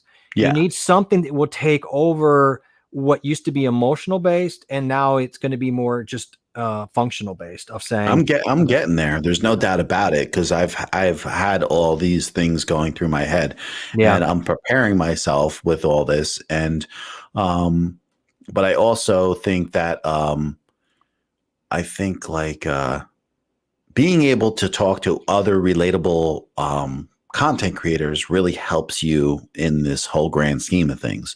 And knowing the relatability really helps out, us talking about this type of stuff, because in the end of the day, once Lala gets her set up, she still has to create multiple times a week, and for her, and I'm not sure about this, I'm just saying, for her, maybe the creation part is the easiest part for her. Because I would imagine. I mean, that's like a lot of this stuff. I mean, and that's a home run. I think that's like when you want to talk about stuff, that's not the hard part. Right. We want to talk about something, we want to talk about a video we want to do, but that's not the hard part. No. The hard part is the chain of the content creation that we talk about. All those links, from turning on the lights in a certain way and getting the audio set up and making sure there's no lag in whatever you're recording, blah. Right. So that's the friction points. Those are the things that get in the way of the creation. And there's ways to deal with that, which I'm excited about, I really love productivity. I love efficiency. So yes, I get excited the fact that I've got light plugs that I can measure up my phone and go boom, boom, boom. I turn on what I want and get to what I need to do. Content creation. Yeah. Because otherwise it's just making me nuts. Everybody's got their, you're making me nuts moments in this process. Now, I'm not afraid to edit, for example, in DaVinci, but I want to get to that. That's my last in this chain, and that's where I'm at. And I'm trying to get the recordings in as I did today. There was a hiccup, but you know what? I'm a step closer, and I see people getting 500 subs and 1,000 subs. And yes, do I at times have that momentary lull of going, I'm falling behind everybody. I'm just not doing it right. You can't. You better not let that thought process even enter your head, because you haven't even started. That's, of course, the right answer, everybody. So take heed. And I walk out of that pretty quickly, because I've heard it. I can hear your voice, and I hear my own voice. So, I mean, right now, the truth of the matter is we've talked about this weekly, and you're ahead of the game by so far, by meeting people that you've met, that Brian Paul, Aaron has great things to say. Aaron, Patrick, Ash. Aaron's brand new too. He just literally started a channel. Yeah. He's on his fourth video or something. He's doing great. Yeah. Well, you can tell he's another person that puts a lot of thought into how exactly he's going to approach these things. He said a naughty word on our stream. Oh my gosh. So Aaron sent you, you sent me some info that you're looking for a laptop, and I sent you back a message with that particular laptop. What did you think about those specs in general, which I think were really great? And if that was something that you were looking at, or because I feel like he's told me he's looking for either a laptop or a desktop, and he had some suggestions and I had some suggestions. And so I'm curious to see where he's rolling with that. Yeah, I'm always curious when people start buying up on a new CPU, because it's like buying a car. Something Brian dumped in here really resonates with me. And says everything tech wise is becoming less and less entertaining to me. It's how everyone of us using the tools versus the tools themselves. And I think, Ryan, that's something that started to tweak. I mean, I mentioned it to John because John's a confident, but it's something that I struggled with because as much as I love tech and gear and I know the importance and have a passion for it, for me, I'm just so much about using like the macro sense of using them in the process. So there's learning mics and you couldn't get a better, I think, teacher in walking wiki than John. And yet I love taking that information and amalgamating it all together and going, let's talk about that chain now, that of all those links, let's talk about that. Let's talk about the bigger picture and how to use it. And I know people get into, oh, there's a right way. There's no right way, wrong way. And we talk about this all the time. There's Right. your way. There's the way that matters and works for you. And that's why we ask all these questions when people say, how would I do this? Or why should I buy this? Or what should I buy? There's many questions. It's because we really want to know deeply how you're going to use it, why you're going to use it. I'm a little more opinionated, though. Well, yeah, I mean, you are, and that's. I'm just saying because I think there are right ways and wrong ways, and I have opinions on them too. But okay, but there isn't one way, that's for sure. Well, I mean, case in point, you would say, oh, XLR, but you just got done saying, oh, you know, a USB for the right person. Right. So that's just my evidence of that, saying yes. you are opinion in saying the XLR is a better quality product, and if you can do it, do it. I agree. Right. However, you should not think you can't make the best creation possible with a Wave 3 Elgato or some other quality USB mic. So that's my point. And when you come to the broad spectrum of how to content create, there isn't one way to do that. There is multifaceted ways, and the thing that we excel at is especially me is, first of all, I've been around the tech. I've built 3 computers this year alone. I've been doing tech stuff and building custom PCs as far back as 1998-ish.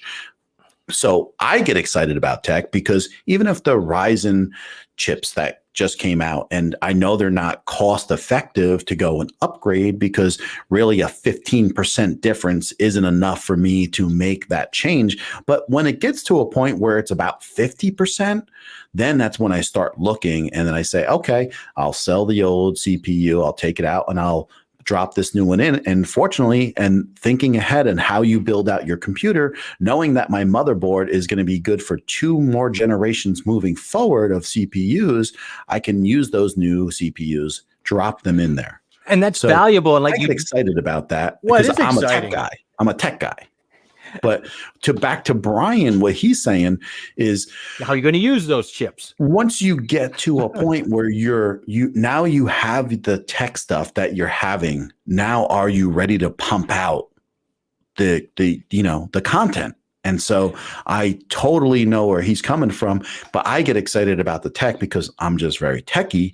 And then after that is the hard part for me is absolutely pushing out the content, because being creative is, I can see where I need to get better at things. And so I want to be more creative, but also I just got to get out there and just pump out a few videos, because doing the live streams is one thing. And I think we're great at it. And I think this is something that I'm personally going to keep on doing to a pretty high level. But because I love live streaming, but I do definitely feel that you have to be putting out both, live. That's where I know for me, that's something that I want to balance out. Maybe that's my impatience of, okay, the live stream's going. I've learned now I want to get that other balance going. And there's an impatience. And look, I've been a freelancer my whole life, and I've done my own thing, and I don't have a lot of patience. I do have high expectations. And so I do have a tendency to hold myself to a level that can be frustrating. We all do on some level. I've always done that. And it served me well in ways. And at times it can be very, very, it can be an emotional beatdown. It can be paralyzing. It can be paralyzing, frustrating. It can be all that stuff. Now, I have worked through those tools over the years to realize I'm going to have that day. And I know that I'm just going to punch through and on the other side, just by nibbling a little bit, I'm going to be better off, and the next day it'll be unicorns. Right. But and I think to Brian's point, I love tech probably as much as John. I did the whole thing. I built on my CPUs too in the 90s. I had to. I mean, you really had to know how to do things back then, and it was really set up for that. It was all about customizing and building and taking out boards and putting new ones in. It was just a fun time. We don't see that as much today, sadly. That's just not the way the world's working. But Well, yeah, I still enjoy it. last year was the first time in 20 years that it was like that all over again. Since, the new Ryzen CPUs are coming out, Right. people were building computers. 20 years ago, they used to have like, these arenas full, and you'd go have these computer shows and go buy everything. I mean, I'm lucky enough to live where I live, where I have a store called the Micro Center, and it's like a kid in a candy shop, dude. It's like B&H for computers, and I go there, and it's just like I pick out everything and I build a computer from scratch right there. And Brian's right. Like when I was building these computers out, I had a Pentium straight up in 95 was my first computer, a 233 megahertz. So that thing was, slow as anything, and it was what it was. But then when you start messing around with the computers, when they're, a Pentium 2 and the Celeron processors, and I was overclocking the Pentium 4 quad chips. I was, you push them and see how they go before they melt. Oh, I was like, I was running 2.4 gigs at like 3.3, and 3.7. John, that's sexy talk. Giant copper heat sinks, The girls must have just thrown themselves at you. My wife is like, this is what you're doing. This is, you're going to download 1,000 songs from Napster tonight. Yes, I am, because I've got a huge 250 megabyte hard drive I just threw in there, so it's gonna be massive. Look, I make no bones about it. My channel is going to be as much about inner tech as it is about the tech itself. I really love the emotional and just I don't want to say the struggle, but I think what it takes to get something done. And this is a massive chain, and if you were to lay it out, you'd be like, "There's no way I'm doing this." And you need people that will lead you in the right direction in tech. But I think there's a place for people to talk about it in terms of a macro sense, how you're going to do it. What are the struggles you have? And can we look at these struggles from a perspective to break it down to say, hey man, we can unlock this. We can unlock the keys to making these obstacles actually a better self, a better future self. If we can figure this out, we can actually turn these into positives. I do believe that. I mean, yeah. I was going to say, I don't know the statistics off the top of my head, but I would have to venture that 90, maybe 97% of the people that start YouTube, maybe 99%, they never become monetized. They never move forward and do something business-wise with YouTube. I mean, I would have to believe that it's got to be that high. Right. So what is that saying? And I'm not saying that everybody who gets on this platform wants that. Not everybody's thinking about getting monetized either. But, yeah. So I really think it really depends where that all falls of what you care about. But, I think that the journey has to be taken seriously at a point when you make that decision, and then you still have to enjoy it while we're going through, which we talked about. Because then if you're not enjoying it and you're pushing through, because it's going to be hard to begin with. Yeah, I don't think people talk about that enough. No, we do, and I'm my trailer. I talk about it. The little welcome to my channel. I look back into this whole process and realize, for me, I'll just let it out there. I realize that for me, I've always taken, when confronted with two roads, I've taken a road to wonderment. So I've always taken unpaved roads, and I've realized this. I enjoy that. I enjoy not knowing, and I enjoy a little bit that's exciting, and I enjoy the little bit of fear that can come with that. Yeah. For the unknown, that wonderment, and then as you're talking about, but making the joy of the journey the destination. And that's something that we just don't value enough, because we start to look into the wrong traditional judgments for I agree success, 100% with which would this. be subscribers, money, and fame, right? Yep. So if we start looking at that, we've just already killed our passion.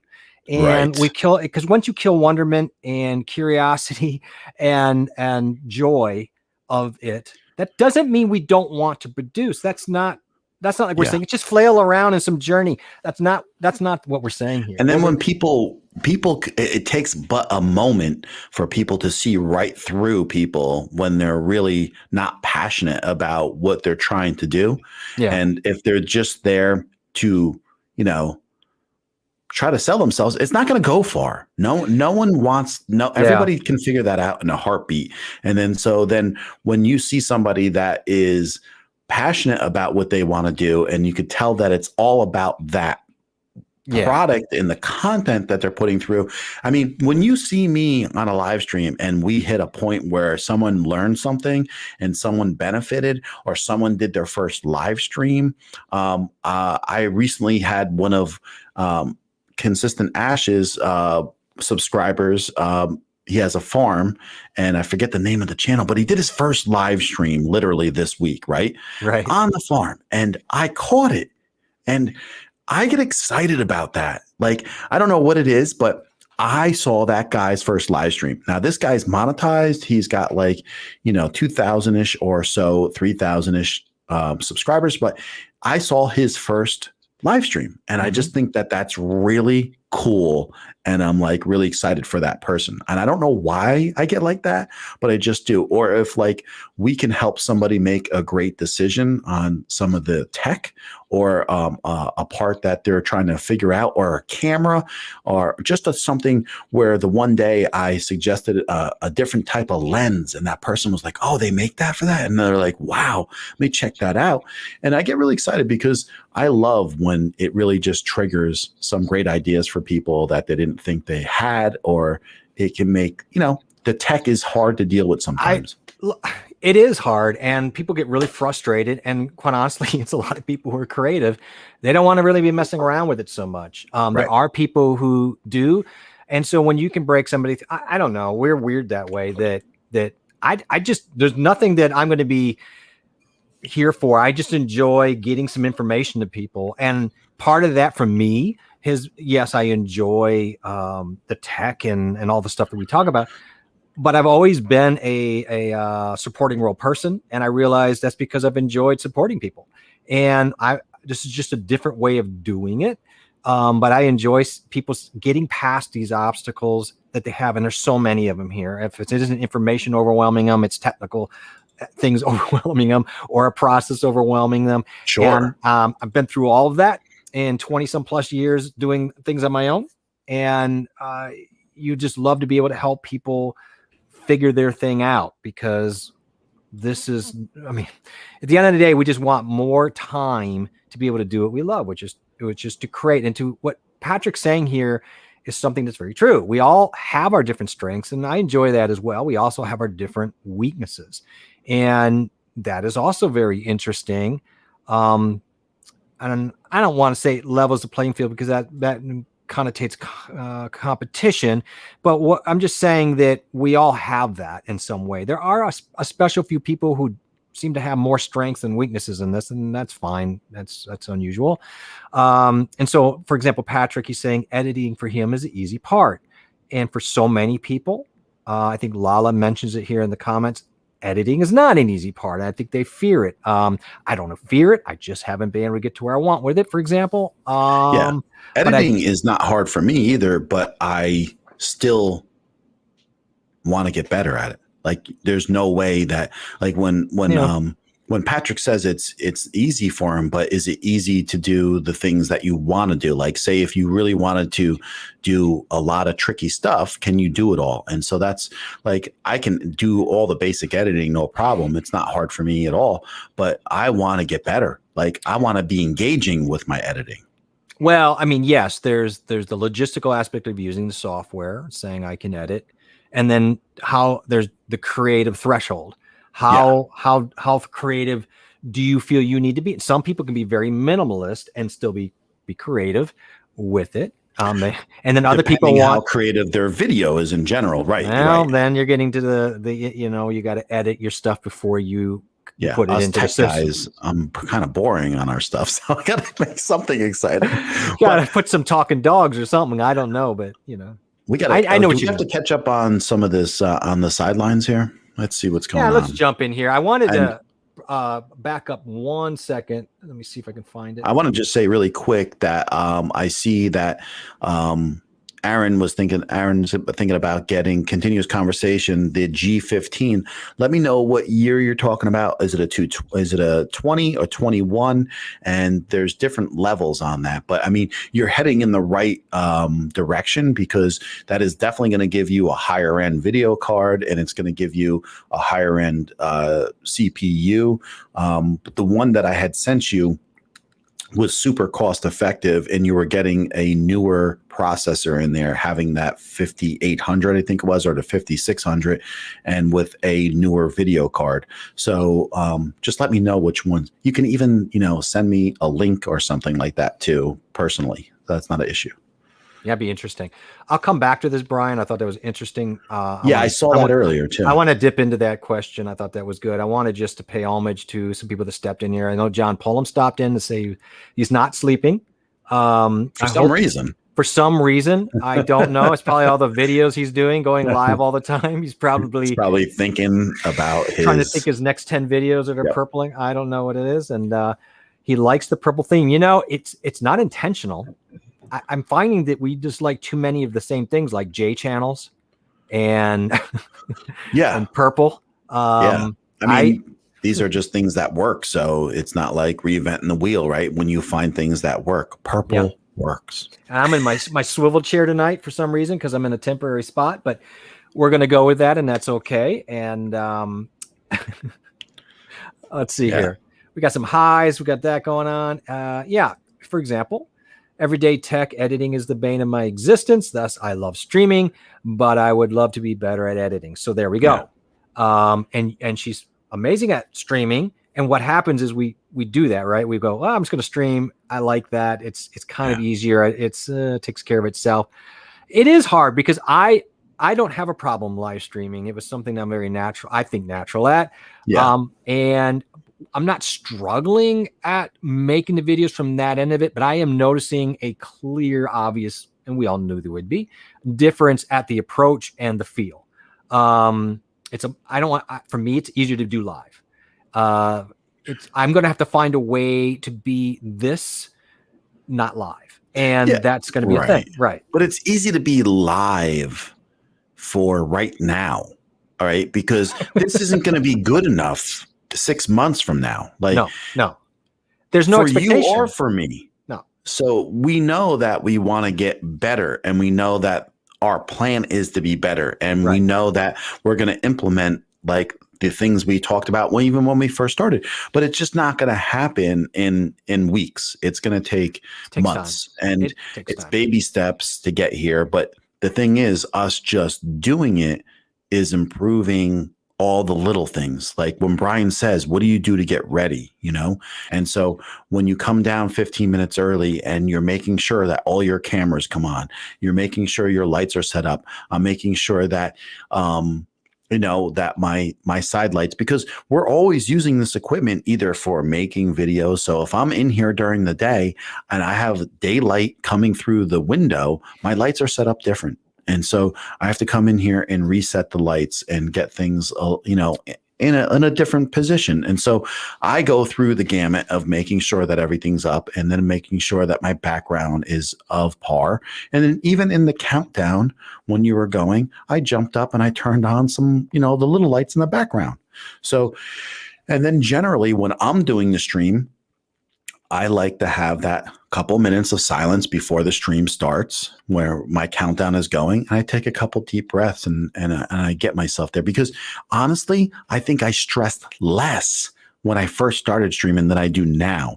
Because what happens is, with everything that you do as a content creator, and Jeff is doing this already, which he shouldn't be, but your expectations are of yourself to do better starts to build up. And then so you want things to look a little better. You want things to be a little smoother.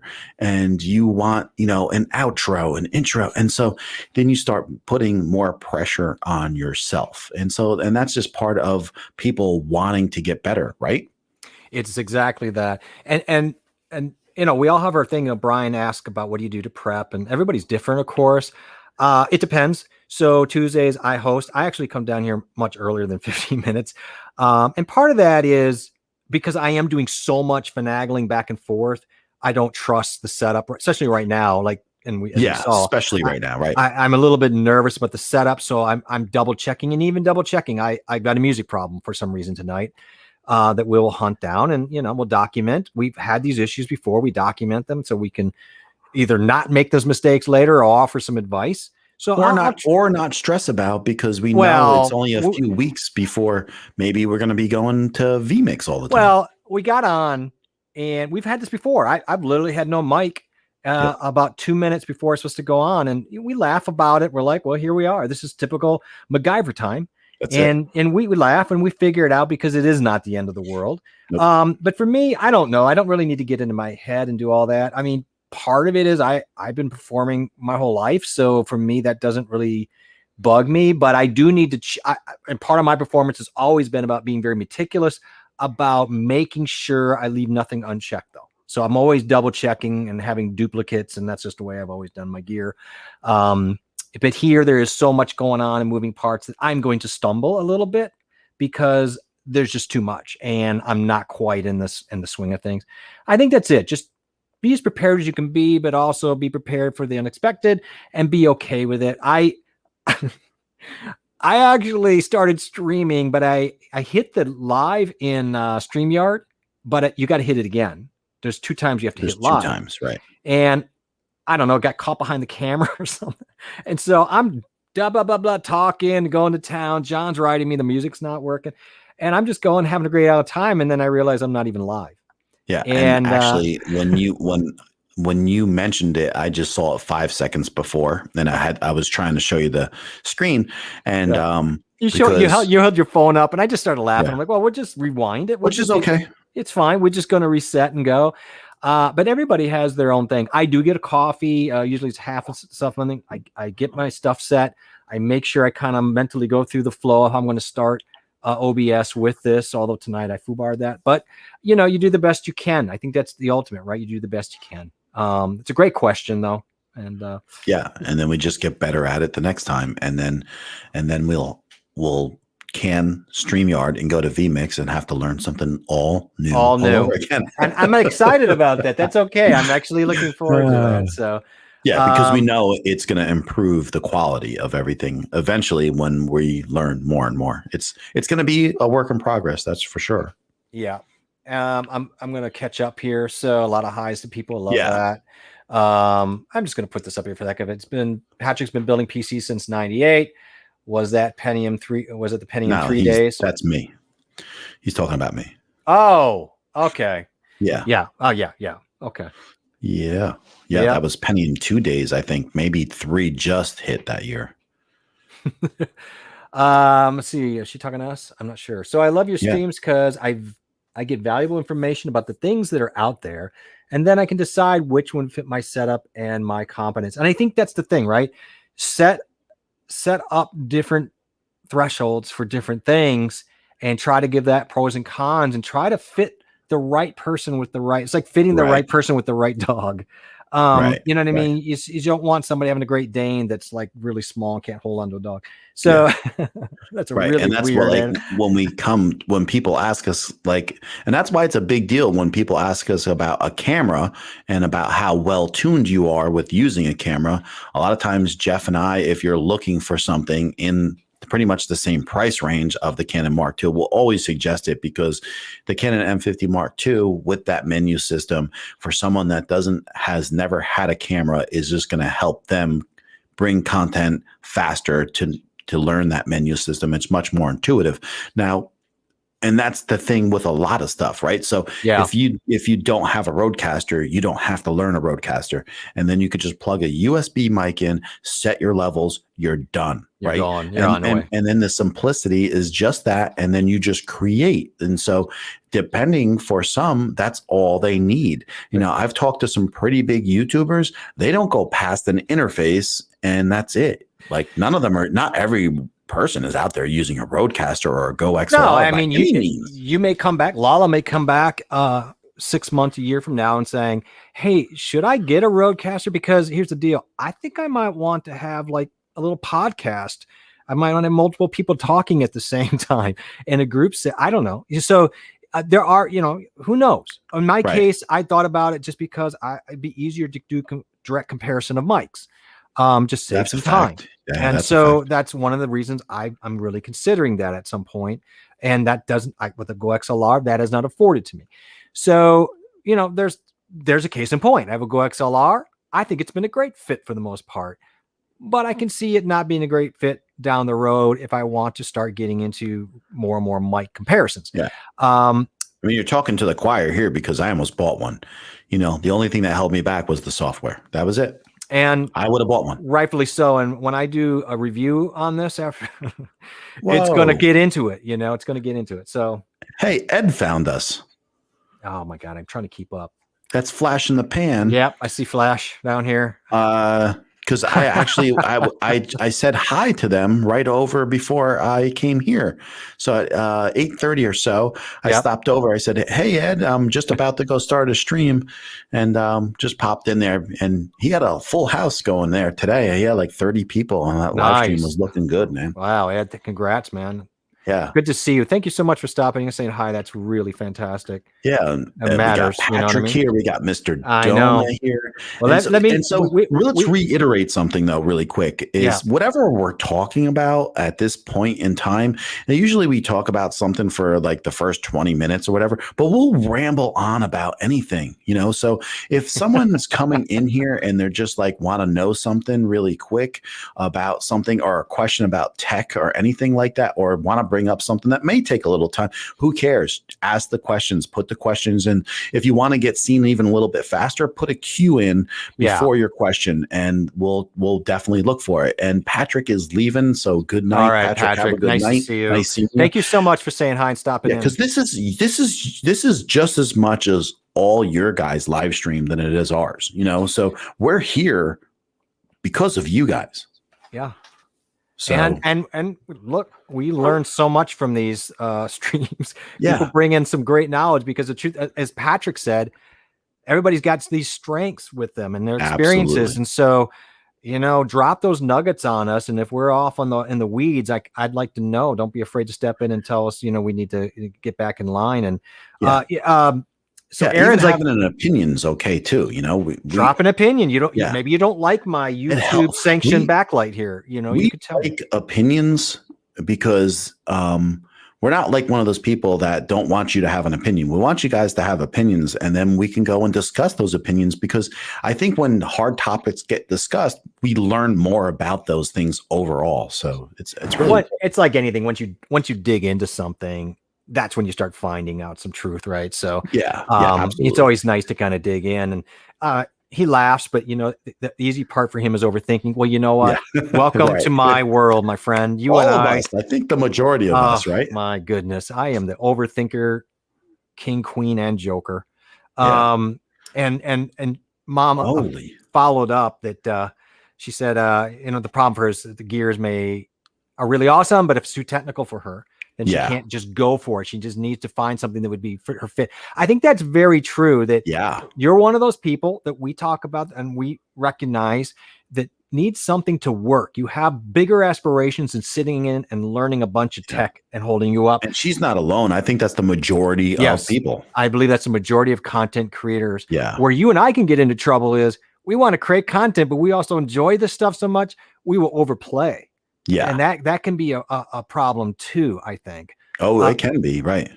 John Polum, I enjoy editing. I love the challenge of trimming away a lot of content to get to the point better. I learned some killer editing ideas yesterday. I can't wait to try. And that's the thing. Brevity is such a thing. and it's such an art versus science of how we can trim down, keep the point, Yeah. and really honor our viewers' time. Yeah. And I think that That is the important part. yes, I'm so with you, John, on that, and I'm welcoming that challenge. You're way ahead of me, and I'd say you're doing very well with your end of it. Brian Paul said, I consider myself a tech person. It does come easy to me. I deal with high-end equipment. You do. But I'm totally overwhelmed right now with this YouTube live stream thing, and I think that's okay. Good on you, man. Yeah, but he says he's overwhelmed, but just remember, we're here too for you. I mean, we were only in front of you by months. So it's if there's something that you're overwhelmed with, you know, I told you and I told all of us that we can jump into a StreamYard, you know, meeting over a weekend or an evening and discuss a couple things too. Just shoot things out, you know, not have to worry about it. I don't want to speak for Brian, but I think his aspect is not as much. I think it's as much not tech as it is tech. Okay. He's probably I don't know, but well, we should talk about that. I know that he has some tech things that he wants to overcome. But I think, you know, that's kind of where I think he's getting past that other road where I am as well, that inner tech problem. And now it is becoming more of a logistical tech thing. So I think what you're saying right now probably relates a little bit more than what I'm saying. I'm just saying that it is possible that he's had to really work through a lot of other tertiary issues that are involved in this process. I'm not exactly sure. Quickly, I want to say goodnight to John Pullum. Thanks for coming in. And you're way ahead of me. Yeah, he's leaving though, so I just want to make sure I catch him. And then also, good night, John. Thank you. Flash in the Pan had 52 people today. That's fantastic. Is that a record, Ed, for you? Just curious, because I just noticed it seemed like are you starting to get a fluctuation of more people coming into the stream? I'm just curious to know if you're trending upwards and your numbers and stuff, because I was pretty impressed. That's for sure. That's fantastic numbers. Oh, yeah, I mean, so just know it, Brian. Even if it's whatever it may be, it doesn't even have to be tech related. I didn't mean that it had to be. Right. It could be anything. We're all here for each other. It doesn't have to be tech either. It could be emotional. It could be like, you know, I'm struggling with A or B or Z. Right. Anything. And I'm going to tell you, it just, I'll give you for instance, I'm blown away that I haven't made a video in weeks, and we've been working on this live streaming thing for so long. And I'm blown away about how all of a sudden things are starting to creep up with some numbers in some of my videos, and the watch time is starting to happen. And I think maybe just the more that you're doing something positive for your YouTube channel, be it doing live streams, doing your videos, but just keep on being productive in some way, that it's okay to sometimes take a break for a little while from making videos to regain some energy and passion, because we all understand, and bigger people have the same kind of problems, right? You're working full time, and then you're coming to content create, and you have a family. It can get overwhelming really fast. So don't be afraid, as long as you keep on moving forward with everything. And it doesn't have to be these huge steps. It can be these little chunks at a time. Yeah, I call them moving your pebble. You know what I mean? Yeah. Just move it a little bit at a time. And I have to keep reminding myself that, well, it's not something that just is easily, it's just some conditioning you've got to do. It takes time, but you know what? We should talk about that. And there's two different roads here. There's the road of someone like me who's who's trying to put out those videos, and we have our own set of struggles. And then, as John points out, there are people who get caught in that typical cycle of, oh, I'm here and now I'm just feeling in a rut, or I'm not feeling confident, or I don't know why I can't really get into the mode, or whatever the situation is. And absolutely, I want to drop that on us if you feel that way, or drop on us that you felt that way and how you got out of it. I'd be very interesting to know what tips or life hacks you got to try to move past some of those obstacles. Scrap Stash says, for me, creating editing is easy, but to upload to YouTube without thinking all the things I need to remember to prevent strikes makes me lazy. So that's a friction point. And okay, there's ways to handle it. Now, I've taken it to an extreme, as John knows. I have developed a affinity for a free app called Notion. And in Notion, I can create a template with checklist that you can make, that you can set for each video that you want to make. And this inspires me to make a video on this.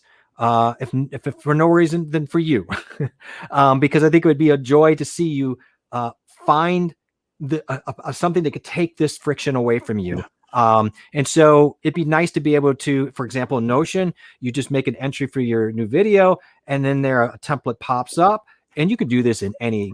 You can do it in Google Sheets or wherever, but I'm just using Notion as a lovely example. And this template would just have checklist each time that you have to do to take that process out of your way. And that really does help, because you're not lazy. You're like me with the light switches. I just get exhausted trying to Yeah. manage all that in my brain all the time. YouTube is a lot to do. Yes. So anytime you can create, I think these checklists, and John are going deep into this, to try to minimize our brain is not a great storage container. It is not really made for long-term storage. So we have to find ways to alleviate and delegate those processes. So I love this. This is right up my alley, and that is, we need to get you into a standardized, simple checklist, so you can just go through that process and take those unknowns or worries away from you, so you can grease the wheels a little bit. One thing I want to point out, and I don't know if you know this, but about 2 or 3 months ago, YouTube itself does a check now on your video if there's going to be a copyright strike that stands out. So I don't know if you know that, but when it uploads, it actually tells you that it doesn't see anything. And they just started doing that about maybe 6 weeks ago. So I'm not sure if you realize that or not. And then my question would be, why are you so worried about a copyright strike? And yeah, I guess that's a different issue too. yeah, I would just wonder why, because I don't worry about it at all. And I use Epidemic Sound, so I know my music is going to be fine. So what would be the reason why you would worry, especially if you don't have any like outside music? So that would be my question. And otherwise, I think maybe you might be worrying about something you don't have to worry about. So yeah, we said goodbye to him already. Yeah, so. I know. I just threw it up there anyway. That could be, that's another issue, is, are you unfortunately worrying about something? And so we should have that discussion. Let us know what you're finding, what the copyright strike, or what the strike you're worried about, what specifically that is. Yeah. And so, is it music? Because generally that's most of the time the problem. And I know, because I've been bitten by that, and we can get into that sometime. Aaron says that the Rodecaster Pro is a new firmware upgrade, MIDI control, camera switch, among other things. Yeah, it was a firmware upgrade about 3 months ago. Yeah. And it does MIDI controls, but it doesn't do it like super effective. Is that right? Yeah. I mean, there's a lot of work involved with making that happen perfectly. And the way the buttons work about switching back and forth is not totally fluid. So I wouldn't do it. I wouldn't care to do that, because at that point I wouldn't care that much about making that work and the effort involved. I would just get a Stream Deck, because it's easily accessible to get camera views with a Stream Deck. You know, it's like so simple. Yeah. And Ed wanted to clarify that he meant viewers, not views, and we knew that. Yes. Just to be sure, that's why we were just floored over impressed. And he's saying it's gaining, but it's taken a while. We are on our 4th year for Tuesday night. And John and I talk about that. We know that this is going to be a grind to gain the numbers like 50. We'd be happy to get to 22. I was going to say 50. I'll just take 20. I'll take 20. We got 19 last week. So I mean, this is very inspirational for us, and we're just going to take this path where you have to be consistent and go. And Ed, honestly, if you have any advice, drop your nuggets of wisdom, because at 52 viewers, you have a little something to offer after 4 years.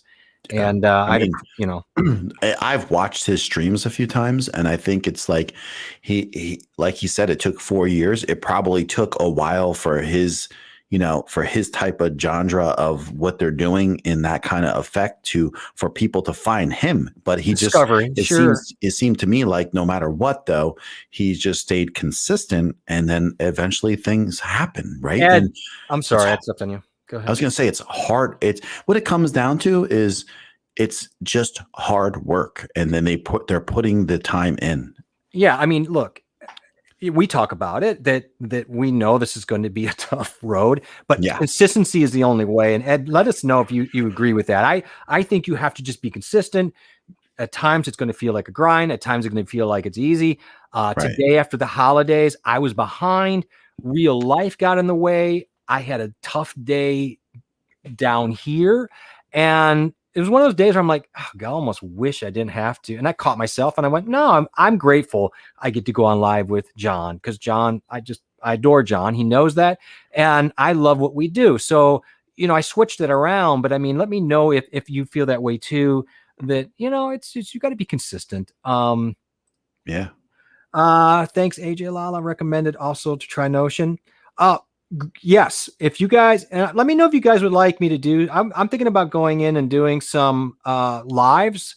I'm going to start them up. Maybe I would like to do them next week, but soon. Yeah, you got to Where do that soon. I want to do my like Mondays or whatever lives. I want to do something time wise Right. that makes sense. But I'd like to start with the basic Notion and how to use it specifically for streamers. Right. And I've built a whole Notion about video editing and streaming and maintaining your live streams, your videos for YouTube, to track your gear. I've gone really deep. I've created my own personal wiki on that. So let me know if that's something you want me to do. I'm going to do it anyway. But I mean, if you're interested, I can let you guys know, and we could start from a very basic format. Right. And kind of just over time build something a little bit more, complicated that you could use. AJ says, I never worry about copyright strike. I'm sorry. Ed says, I never worry about a copyright strike. But then again, my stepson and his brother-in-law make all the music for me that I use for the most part. And that it's right. Funny. I have a guy, I moderate he's a pretty well-known drum teacher in LA. This guy's played on all these albums, and we got copyright strike on his own album. He's a drummer. It's annoying as hell. It's annoying. Now, again, anytime you add in distributors and labels, they just automate. They're just ticking everybody, and then you have to go back and fight it out. So in your world, that is the best. I'm to a point where I'm about ready to find my best friends in music and say, can you make me some tracks? Because it's very frustrating.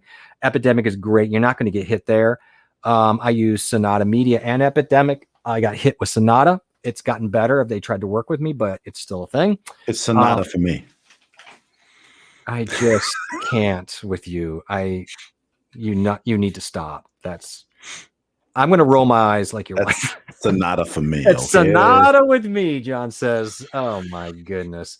Ed says, yes, consistency is a very big part of it. Yeah. And I guess we could have guessed that was the answer, but you want to hear that from people who've done it.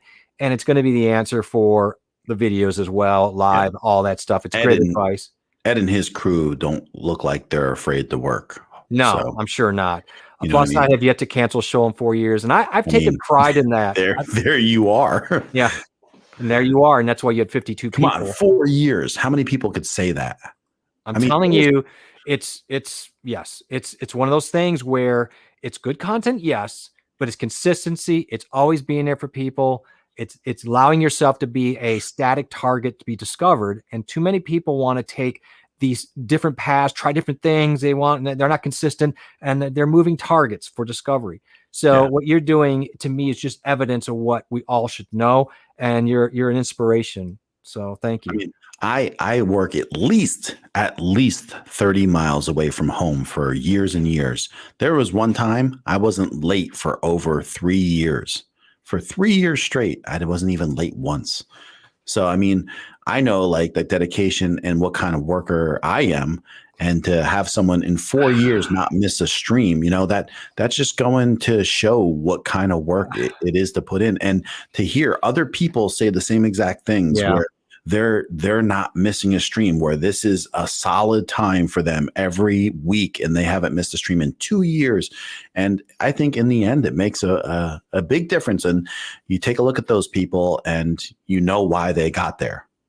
Yep. And Lala, I will do that. We should have that discussion. And maybe what I do too over time is I bring you both in as like trial subjects who are using the Notion to show how people can use it in real life. beyond just my scope, because sometimes people like to see and hear other people using it that didn't use it. I think it'd be great to kind of bounce that off. So maybe we can work out some kind of plan. I know in your free time to jump in and maybe do it even like a 30-minute live with you guys sometime, just to kind of set the things in motion. I would enjoy that. It would help me out. So I think it'd be a lot of fun. So thank you for saying so. I also wanted to say that, Ed, never be sorry. You can drop as much wisdom and information about what you're doing, and don't ever feel sorry. I think it's great that you're here, even just saying so. Yeah, so, we love you just stopping in. So don't ever apologize for that. You're never a problem. Let's see here. I had something else down here I wanted to jump into. Let's see. Scrap Stash, for the encouragement to try again. Found an app that works now and able to upload without that worries now. Okay. I also noticed that John. I also noticed that John. She also noticed that. Yeah. Okay. I'm happy for the new checklist of YouTube. Okay. Right. I got you. She got you. Oh, okay. Yeah, I got you. So she's following it, but I could see that she said that she was doing editing on her phone. Okay. And so if that's the most powerful computer she has and she's doing the editing on the phone, I could see how, she's probably trying to get everything done on her phone, the editing, the sound, so she's looking for every app. I could tell you that before I ever used Epidemic, just so everyone else knows, I used, I'm sure you heard of it, Jeff, or maybe some of you have, is bensound.com. Yeah. And I have never gotten a strike on any of the videos that I did before I started using Epidemic with bensound.com. As long as I always put it in that the music was from bensound.com in my video. And I knew that a copyright strike, it gets much more complex, because I've heard of people like saying, and I never had it happen, but where they have a copyright free song that 2 years down the road, somehow, some way, out of contracts, who knows, that it falls out into the realm of being not uncopyrighted now, and or copyrighted, I should say. And now it's like you can get struck on your YouTube channels. And so when I started reading more about this stuff, then it was just like an easy thing for me to do and say, hey, spend that little bit of money on Epidemic, so I never have to worry about that moving forward. And so that was my choice, and that's what I did.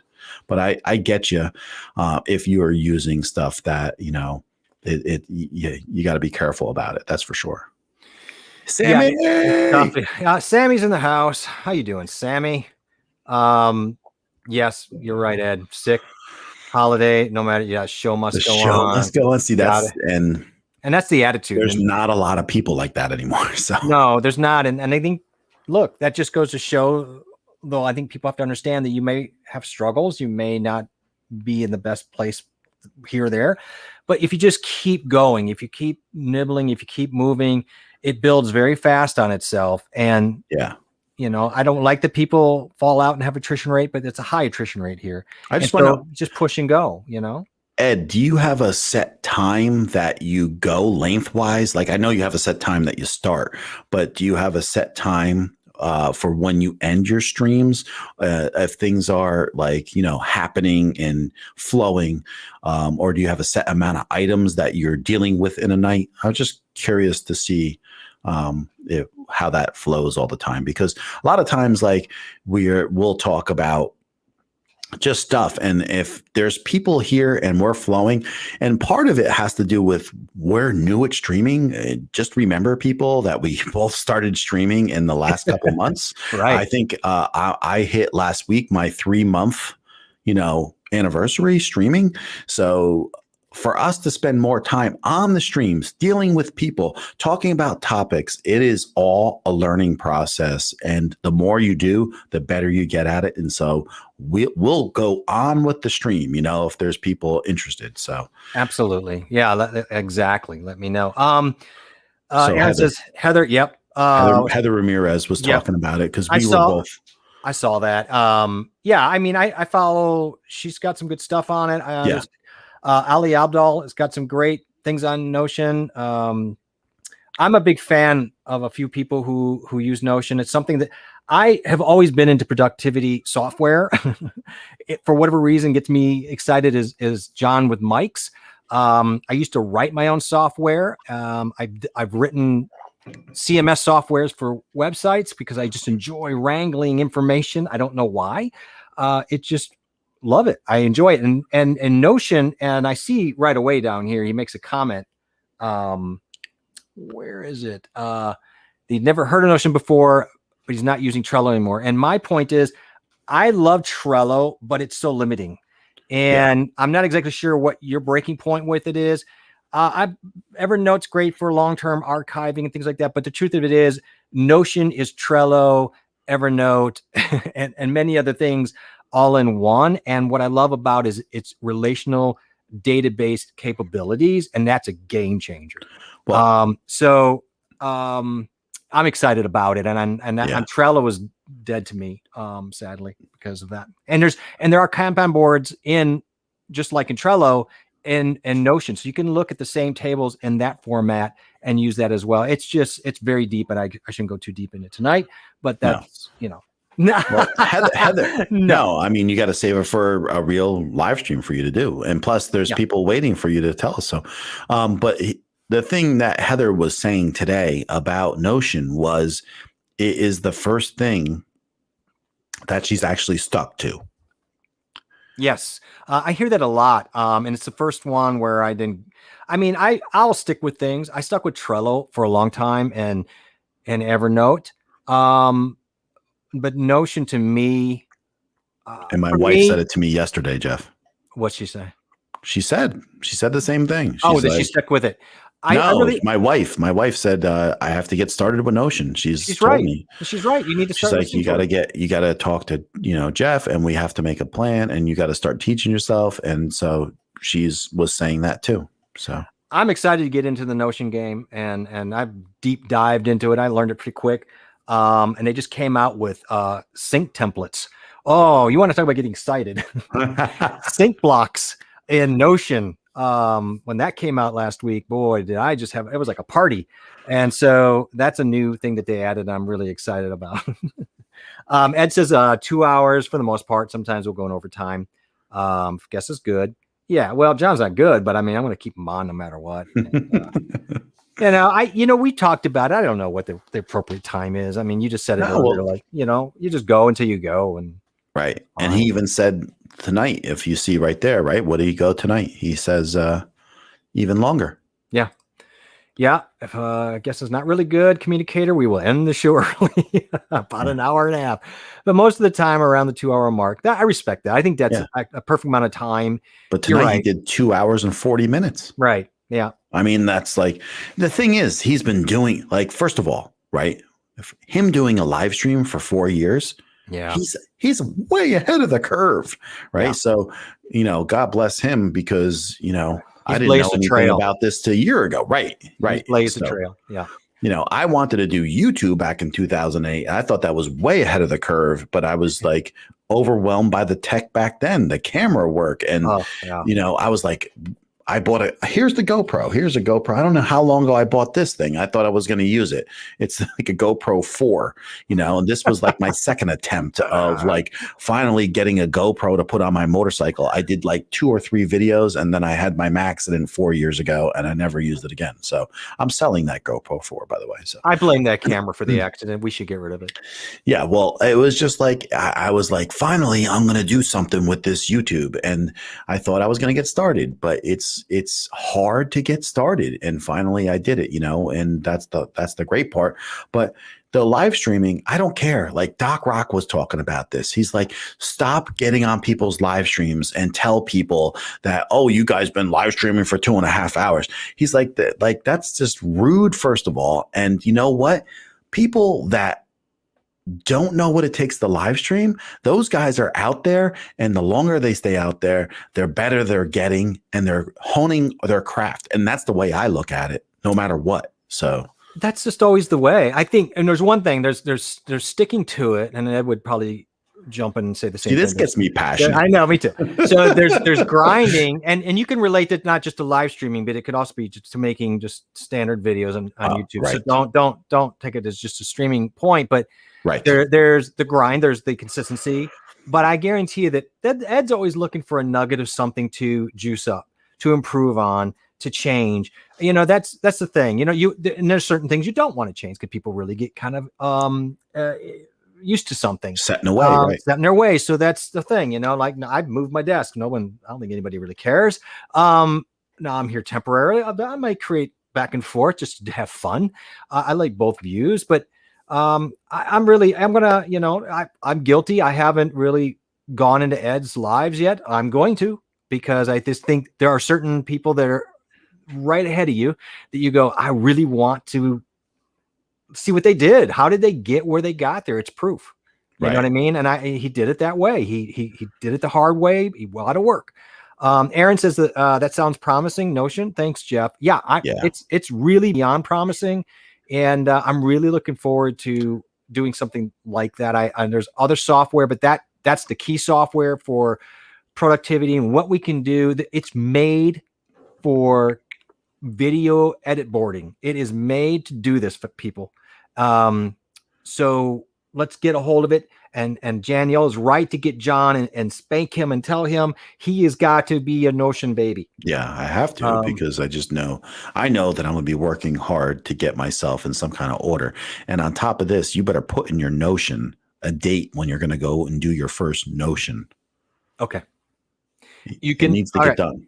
Okay. So when you say otherwise, you better not bring it up one more time. When you say do my first Notion, are you talking about my live stream Notion? Yeah, heck, anything. Okay. Because it could be so basic, you know, because for me, like a person like me, you got to start from scratch. Well, I'll be starting from scratch. I might want to find a time when Mommy and Tracy have time so they can jump in and be my what do you call them? My ringers. But I really would love to hear them in real time. So I will work that out with her. Yeah. So if you have a time, let me know. And then I would jump in on that too. Okay. That sounds like a plan. I'd like to do it live. I think that would be good to start with that, do that. And then I'll take that live and the concept. And then I would take it and do a regular video from what I experienced. That'd be great for me, because then I could just open Notion right here, you know, and just kind of go like, what's the baby steps? Yep. Right. Exactly. Tracy's current productivity tools are Google Calendar and Google Keep, and I use both of them. Google Keep right now is a shared keep with my wife's shopping list mostly. Google Calendar is my go-to calendar, and I have a bunch of them. Solid.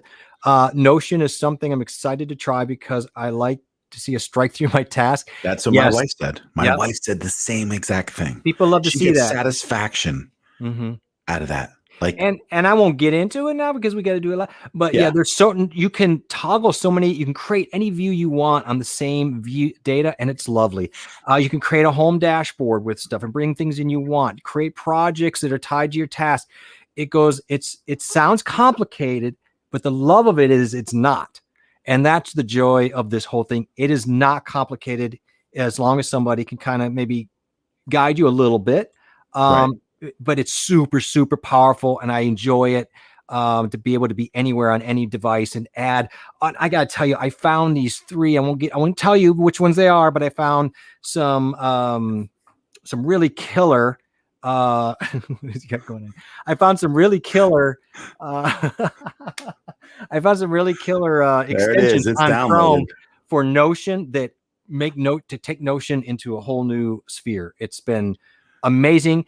And I'll give you one more, just to give you a little tidbit. I created a thing called Gathering. It's a gathering database because I don't know about you, but I'm always finding either a video, a piece of gear, or information that I need to have. And I'm not going to bookmark it because I'll never go back. But you can use these extensions to just put them in these gathering drops into categories, and then you can move them later. But they are like bookmarks, right? They tell you all the information about it. They're all in one spot. And you can categorize them. I love that.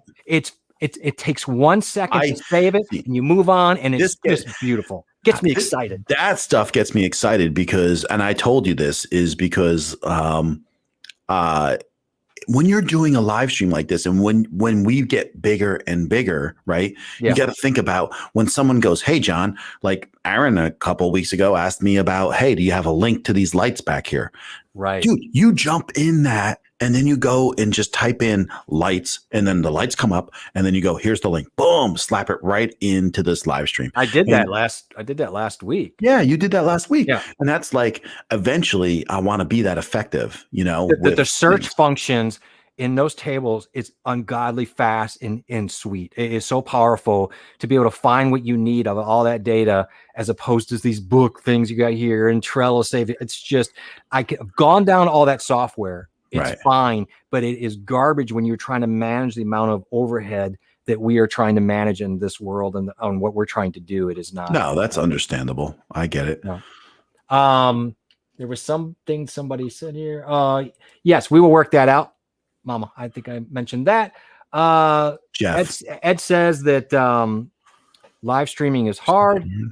What? Go ahead. Keep on reading. Live streaming is hard if you want to make it a show, not a cookie cutter panel with people stepping all over each other. Yeah. So how do I just mute John, or what do I do, Ed? I mean, do I just slide him off the StreamYard? How do I? I'm just kidding. Ed says, I see this as a show, very informative so far. I'm enjoying this show, AJ and John. You know what? Oh man, that's probably that's all I need to hear. That's lovely. That's what I was just gonna say. Like, to hear something like that is awesome. And I just want to say that last week we did the small vlogging rig. Yes, Jeff, right. I'm down one light on that battery stick. We've been running for 3 hours. That's really impressive. Live streaming. So it's not recording, but that is I could literally probably live stream with this for like 10 hours on a battery. Well, I can see it. I can totally see it. I think we can go 10 hours. I think we should. Let's it's Gary Lewis telethon. Everybody get ready. Aaron says, John, I sent you that link for the Dream laptop. And he's considering, and it's just more pocket friendly.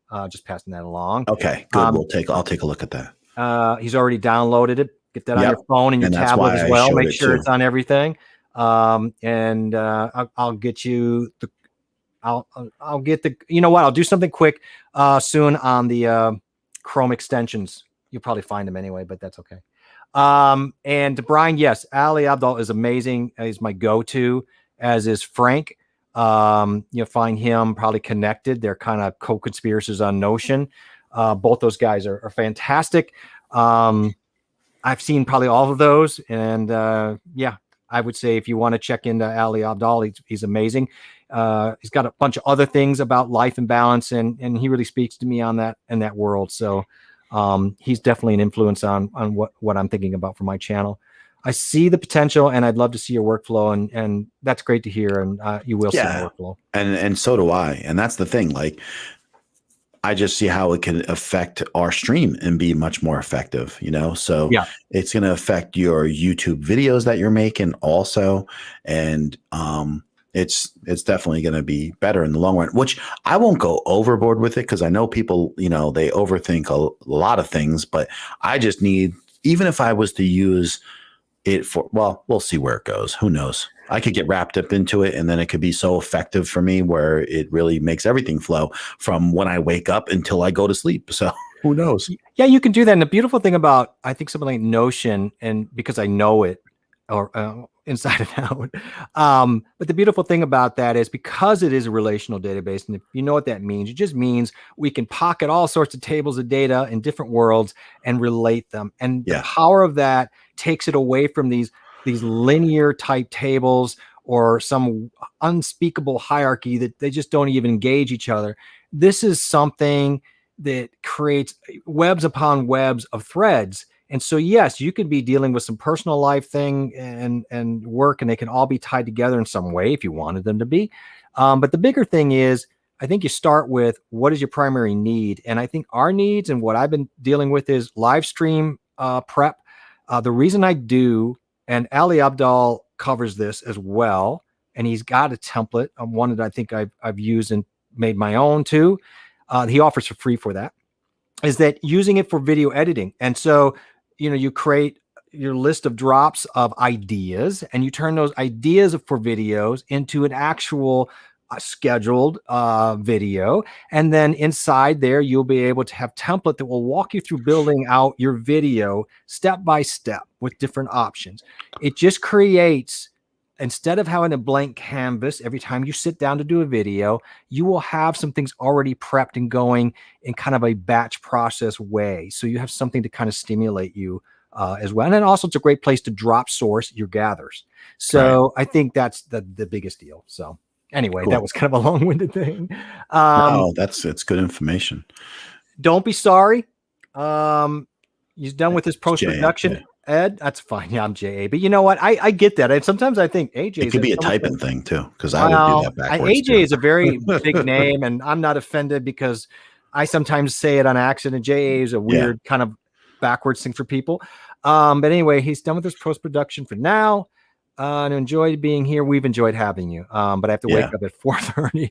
And I appreciate it. And I know how it feels because I'll be up at 5:50 a.m. Yeah, not as bad as 4:30 though. You're incredible for staying here and hanging with us and giving us some great advice. Much appreciated. And don't ever worry about it, Jay. I don't care. I have no ego, man. If you just call me dude, just don't call him late to dinner, ma'am, whatever you want. I don't care. It doesn't really matter what my name is, to really be honest with you. When we go off the stream, I call him worse. So. Yeah. I mean, my dad had a couple names for me. I would never stop. He did. He was he did. I won't say what they were, but my brother and I had a couple names. He's an old Marine, So anyway, thank you so much, Ed. You have a great night. And thank you for stopping in. Thanks for stopping in. I will be sure to, if I'm not sub, which is shame on me, I will make sure to sub and check you out and get on that, because I think that would be a great inspiration and source for me as a new guy. So So we are pushing through 3 hours, so we should kind of wrap this up. And, I got to get up in the morning too. Yeah. But I think you hit a couple good notes with the Notion thing, because there's like several people really interested in right here. So, I mean, you got to jump on that and start rolling with it. Yep. I need to do that. There are people who are picking up Steam. I think it's still a new thing out there.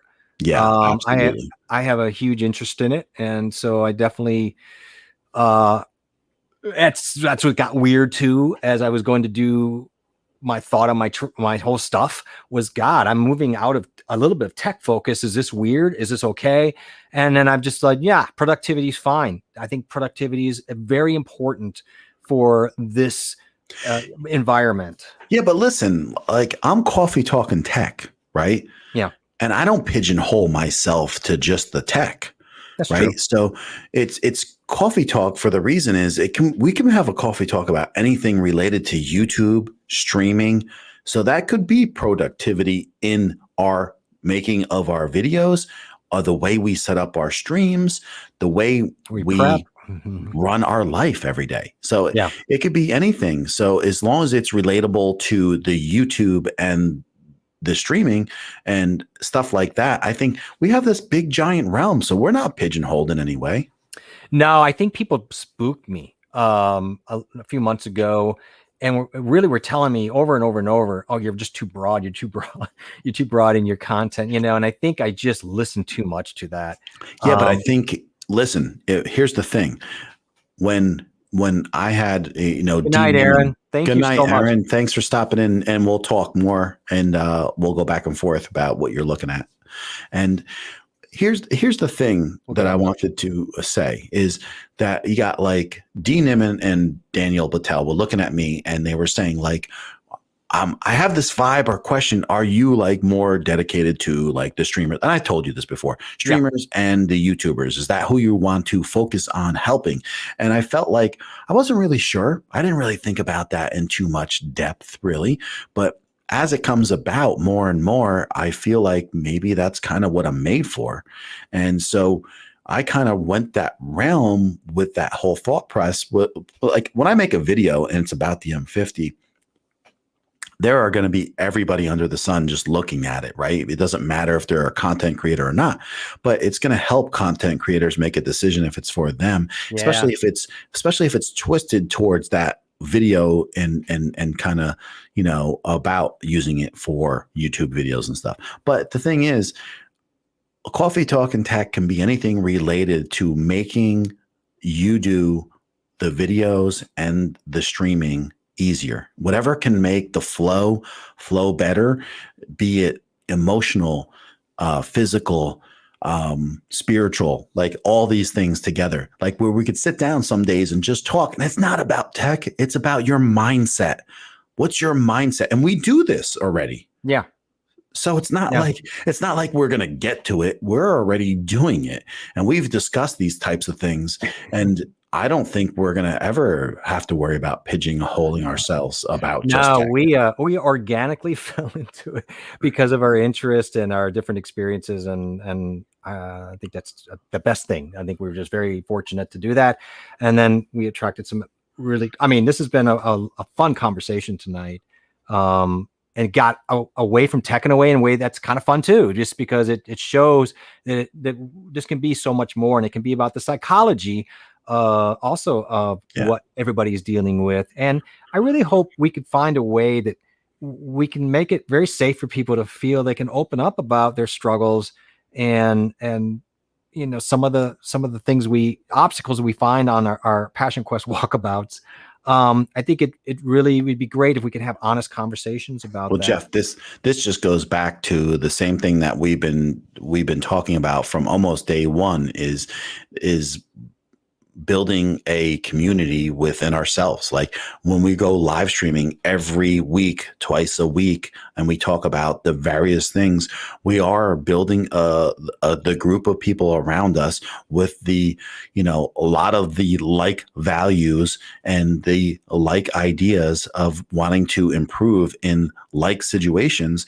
And it's just going to happen organically, where it's going to have this effect, and it's already started, and it's going to keep on progressing, I believe. And I think it's the way we approach everything and handle everything is going to be the way it goes. Like there's going to be curveballs along the way, but as long as we handle those curveballs with a clear mindset of where we're going forward, we'll be able to keep a pretty safe community and keep people happy and answer questions and be supportive to each other. Right. And and so I think it's been fantastic, and I'm ready for the ride to go even better. So me too. So I don't know if Lala and Tracy are still around, but if they are, if not, I'll track them down.